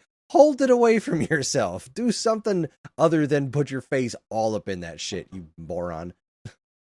I'm glad you brought up, Sean, the killing of Clark, the murder of Clark, right? That Clark tries to take the flamethrower and McCready shoots him, and then when it's revealed he's not the thing, like Childs is like, that makes you a murderer, McCready. I love the way that the blood test is edited, right? Because like you're right, the tensions are so high, but then once it's revealed that the test works, it's just incredible how quick they are to throw in with him, right? Like he just shot somebody, right? And they but like then once there's something to unite against, it's like, all right, like McCready's our guy, right? Like, I love how it's edited where like he tests somebody's blood, they are found to be, that it didn't react, right? And then in the next shot, like they don't show anybody being untied or anything like that. The next shot, that person is standing next to him with a gun, like I love the efficiency and just like sort of like symbolism of that. You know, and it all culminating then in Gary being the last one and being fucking tied up there and having what's his face, Palmer, uh melt before his eyes and like jump up to the ceiling and like have his head open and like eat another guy.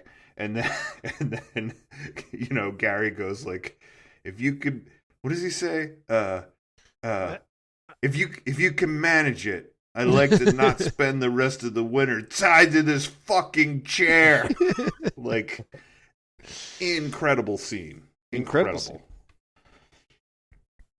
Also, I am told that like, like when the book was written, and it's like the thing could be anybody, that because the book was like written in like the 30s or something, that was like a little bit of a like an analogy for communism, right? Like they look just like us, but like who is it? Who's a communist? I think when they were making this movie in the 80s, it was like the height of the AIDS epidemic and stuff like that. Like there was a lot of this stuff with like, all right, like people look just like you and me, but like what's inside us? What's in our blood? Right. Well, what else you got? Oh, just the ending, yeah. All right, let's talk the ending then.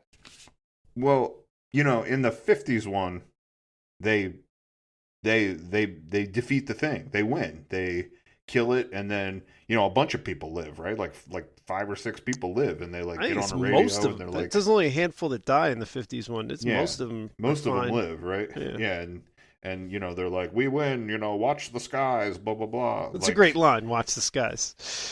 Yeah. I mean, I think what Carpenter sets up with MacReady, and that like oh you think this is how the game is played thing, like you think this is the rules, like I'm not above burning it all down.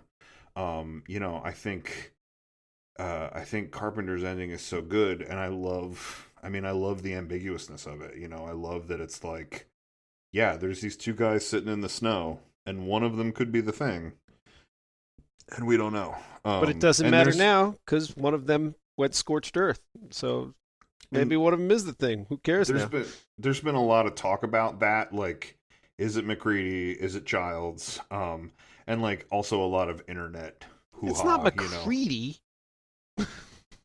He just got, like, the scene before, we watched him throw, like, the same scene. We watched him throw, like, a Molotov cocktail or a stick of dynamite or whatever and blow up the thing. Yeah, I don't know why. Right, like, yeah, I suppose you're right. It can't be MacReady. Childs kind of abandons his post. He walks off. It was like, where did he go? And then there's like been some discussion that like they're like, oh, you can see MacReady's breath, but you can't see Childs' breath. And it's like, well, it just like you can. It's just it's not as pronounced as MacReady's breath. Like there's been a lot of people trying to pick it apart, or like or that MacReady offers him a drink and Childs takes it, and it's like, oh, like, is that a test that he was like, we all said we were gonna not drink out of, that we weren't gonna share drinks or eat out of cans or whatever. But it's also like, yeah, like we're in the snow and we're fucked. Like, have a drink. You know what I mean? Like there's been like every little piece of that has been picked apart. Like, what does it mean? And it's like you could take any of it either way. And I think the fact that you don't know is such a better way to end it. Like and like I think John Carpenter has even said like, yeah, one of them is the thing, but like I'm not going to tell you who. No, it's a great ending. I have I have a hard time not look, Kurt Russell's my guy, right? And John Carpenter is one of my favorites, and the two of them together, I'm watching it. I'm watching the movie from Kurt Russell, right? Like that's the hero of all of these, right? So everything I'm seeing from his perspective. So when I see the end of that movie, like when I just watched it, I see from his perspective, this guy across from me is either human or the thing. It doesn't matter now. I already won. So whether it's the human or the thing, we're both fucked. Let's have a drink. Like, I feel like McCready doesn't care. He's like, all right, if you're the thing, let's spend our last couple minutes here having a drink together. The thing. If you're Childs, then hey, you won too. Good on you. That little laugh and mindset that of not smile. caring. That laugh and that smile that he has plays so well, after they take a drink. Yeah. Oh, yeah, it's great. It's great. And then fades out to fires and that like synth bass that comes back in, that like boom boom. Like it's amazing. It's amazing. Yeah, it is without a doubt an extremely well done movie that I did not enjoy. In case that's your first foray into Carpenter, while most of Carpenter's movies have a tinge of horror or sci-fi, some of them get a lot lighter. Like Big Trouble in Little China really isn't a horror or sci-fi movie. There's some interesting special effects work, but you wouldn't call it horror or sci-fi. Like it's not at all like that. Yeah, I don't think I have seen any other John Carpenter stuff. So you haven't seen They Live either? Oh, but if you didn't like Thing, you probably won't like They Live either. But oh god, it's so good. It's one of the reasons I didn't see it in the first place. Like, yeah. I kind of had a feeling I knew what kind of movie it was going to be, and even if I appreciate it for what it is, I don't necessarily want, like, that's not what I want to do with my time. No, I hear you. There's lots of stuff like that there's all kinds of like dramas and crime stories and stuff like TV shows and movies that I'm like, look, this is good, but I tried to watch Mad Men. Everybody said it was great, and I watched a couple episodes, and it's really well done. I get that it's really well done. I have no desire to watch that. It's just, it didn't do anything for me. I was like, I don't want to spend my time like this. Happens with me with video games all the time. I'm sure Horizon Zero Dawn's a great game. I've tried putting about an hour into it, and I was like, this is not for me. It's very well crafted, but it's not for me. And not everything has to be, and that's fine. Sure. And I am really glad I watched this movie because of how important of a cultural milestone it is, and it really is a good movie. But it just happens to be in a genre that is not to my liking. All right. Well, I'm sorry if I went down nerd rabbit holes, Chris. No, everything you said was fascinating, Yeah. and I'm very interested in the movie. Like, and now that I've seen it, like all the stuff you were saying was very interesting, and I almost wonder what I would make of it, seeing it for a second time, because now I know what's going to happen. I know that there's no silver lining. I know that there's no happy ending, and I know who's going to live and who's going to die. I almost wonder if I would be more interested in seeing it a second time, but. I'm watching the movie, and I'm like actively not enjoying myself, but also like part of me is, because it was riveting. It was very interesting. There was never a point where I was bored by the movie. It was just like, God, I don't want to see this. Like, everyone's gonna die. Like, there is no good ending here. Like, it's the best ending is that it might not get away. It might not go and destroy the entire world. That's the best possible ending. But that's here. what I'm saying. Kurt Russell, like McCready's, it was a good ending. It was a happy ending. It was a Wizard of Oz ending. Well, but the whole thing, didn't they? How was if the thing was one of the two of them? How was it not going to survive? Like, wasn't the whole thing like? In the cold, the thing is fine. It'll just hibernate again until somebody else shows up. Yeah. So, yeah, I know it doesn't make a lot of sense. I did catch that this time. I was like, you know what? I mean, he blows up the ship. Okay, and he burns everything up. But yeah, if that guy is the thing, then it will just freeze into the ice. And it didn't make a lot of sense. But we don't know. We don't but we know. don't know. You know, so like, again, there's options, but leaving it ambiguous is like, did they win? Yeah. Didn't they win? Is one of them the thing? Are they both, human? Like, we won't know, and that's all you're gonna get. Yeah. Yeah. All right. Well, so mixed bag on this one. Well, I don't even know if it's a mixed bag. Me and Paul certainly think everybody should watch it. Kris seems to think people should watch it, but you didn't love it because it's not your genre. That's it exactly. This gets a big thumbs up for me. I can't say this is bad. Like, I just can't. It was good. It's just not my flavor. Sure. Kris, I appreciate you taking the journey. I mean, I do say that it, like, every time you watch it, it just gets better. So, like, there's that. But, like, you're right. Not every movie is for everyone, and not every video game is for everyone, and not every video game can be Goat Simulator. So that's true. So there's your review. Goat Simulator. All right, we got to figure out a you movie and go to bed. Oh, Paul has to address Hollywood first. Oh, and then dun. I'll address Hollywood quickly. Yeah, I'll give you time, Kris, to put in your magical underscoring of my address to Hollywood, but I can tell you it will be quick and direct.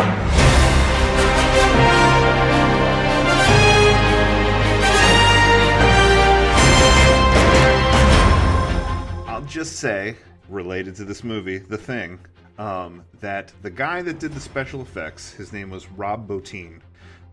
And he's the one that came up with, the effect that I explained, the jaws that chomped off that guy's hands, like all of the tentacles that came out of dogs breaking open, people's heads breaking open, like, he's the one that was sort of the magic behind this. And Hollywood, you should foot the bill for his therapy. Well, yes, Sean. When this shoot was over, and this was a grueling shoot for him, sometimes 10, 12, 14-hour days, him having to, like, reset effects that took multiple hours. Sometimes he would sleep on set, apparently. Like, he put his livelihood into this movie, and when it was over, he was hospitalized for 11 days. With, like, a psychotic break and, like, a stomach ulcer and, like, all kinds of other, like, health problems. My joke is poor now. Just terrible. So, one thing I would say to Hollywood is, like, take care of your people. They work hard. Like, give them what they're worth and, like, make your days humane.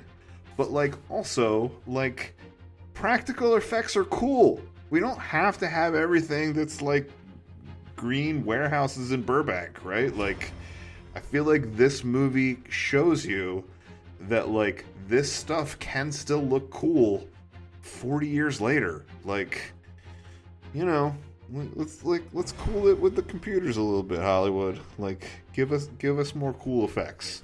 So that's my address to Hollywood.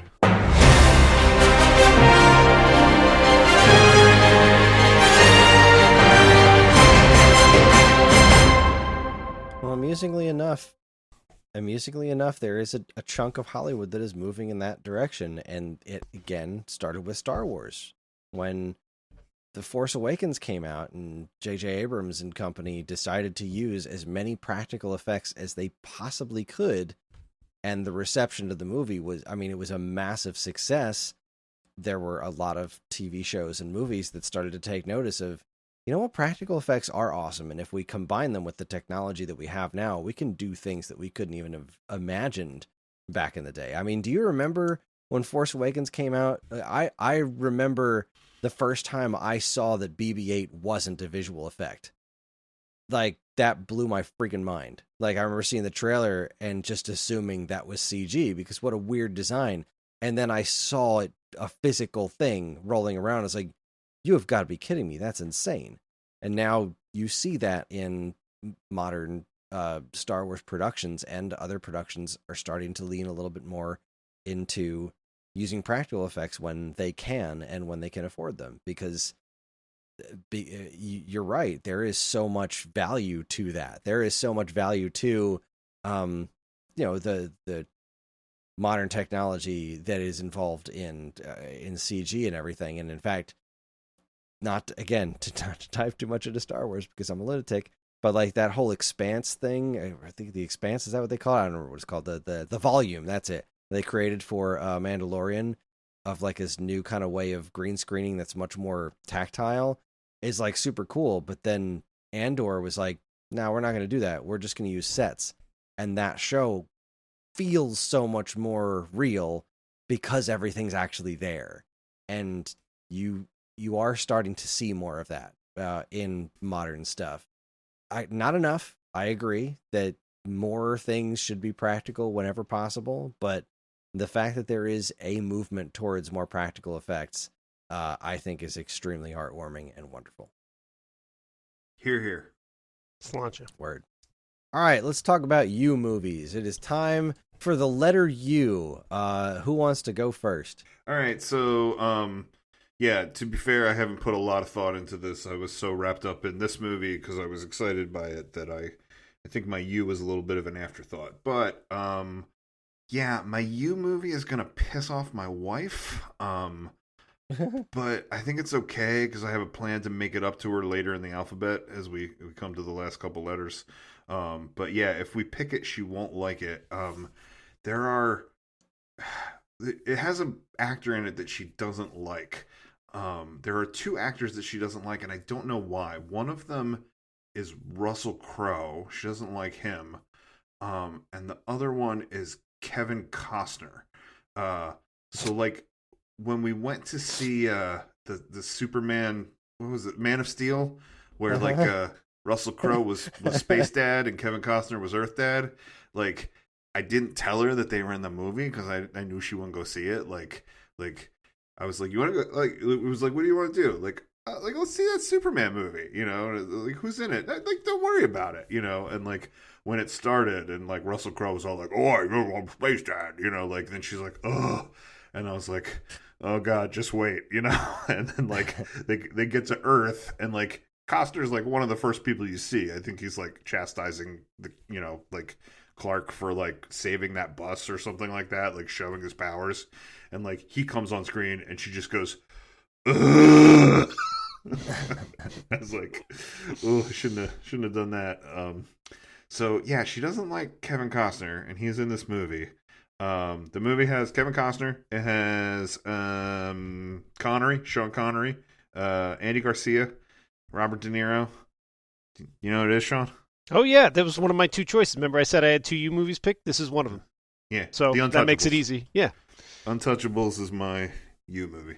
All right. That was my backup choice. So I guess that's off the table. Oh, my God. I didn't think anyone was going to choose this. You guys both considered this? I thought Kris might not have seen it. I haven't. And we were talking about that. Me and Greg were looking for U movies afterwards. And this is one that came up. It was like, yeah, that's a possibility. It's not my number one U choice, but it is if for some reason my number one U choice was picked by one of you, which I don't think it's gonna be. This was my backup. I'm gonna go next in case my backup is Kris's primary. Now that you've knocked out his backup and my primary in one fell swoop. Oh my God, I'm sorry. My backup in case Untouchables got picked, which it did. Uncle Buck. I just haven't watched it in a while. Yes, nice. What a great movie. I was like, what if somebody else goes Untouchables? I should have a backup. Let's go Uncle Buck. Fantastic. I feel like I'll have a lot to say about it. I haven't watched it in a while. Love that movie. All right, well, mine is I love this movie. I must have watched it like 5 or 6 times when it finally came out on video back in the day. It is Chris Pine and Denzel Washington on a fucking train. It's called Unstoppable. It is one of the stupidest movies I've ever seen, and I absolutely love this movie. It is just awesome. I haven't seen it. I'm aware of it, but I didn't see it. I remember it. I don't think it left a lasting impression on me, but... Oh my God, Karen and I must have watched this We watched it so much because it's so dumb and it's so fun. Oh my god, there's like a half an hour dedicated to just like making one turn. Oh my god. I remember that. There's a lot about like, here comes the turn. Shit, it's his turn. We're going too fast. We gotta slow down the train. How are we gonna slow down the train? The fucking turn's coming. Oh, god, I love this movie. Yeah, Unstoppable. It's my U pick.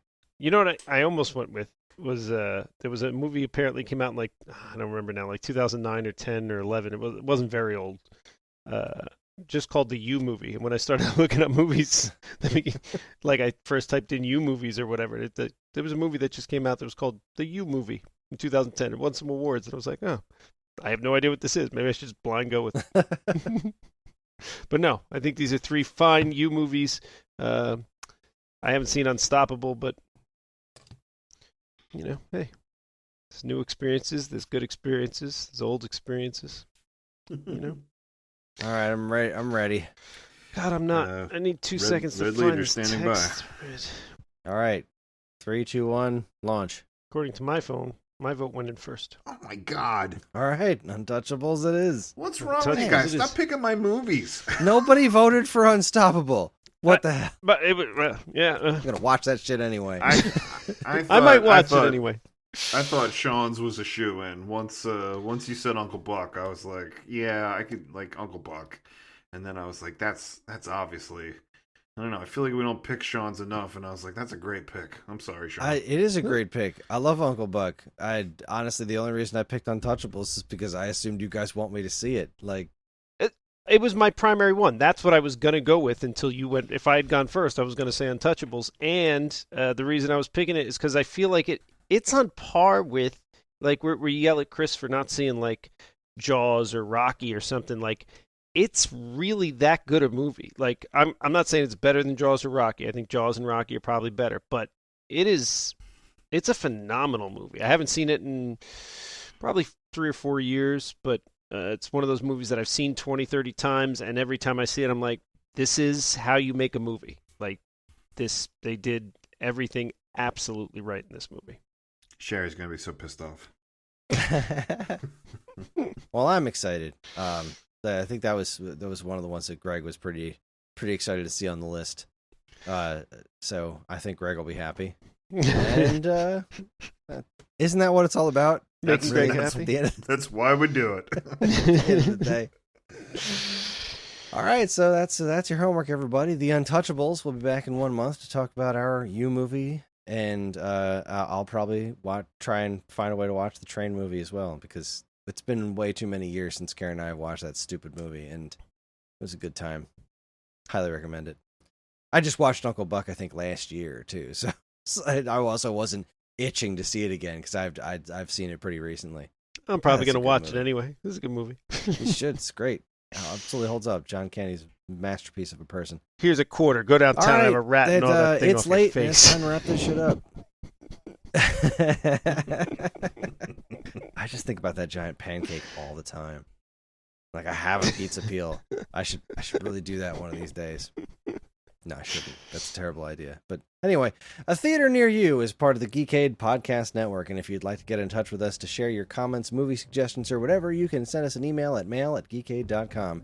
We can also be found on most social media outlets and the official Geekade Discord server, all of which can be found in our show notes. If you'd like early access to this podcast and several other on the Geekade Podcast Network, check out the Geekade Patreon, linked to in the show notes. There's also apparently going to be an entire webcam thing-themed post going up. I don't know if you guys have been shooting video footage, but yay. It helps keep the show running and our site shiny and clean. Thanks for listening, and we'll see you next time in theater near you.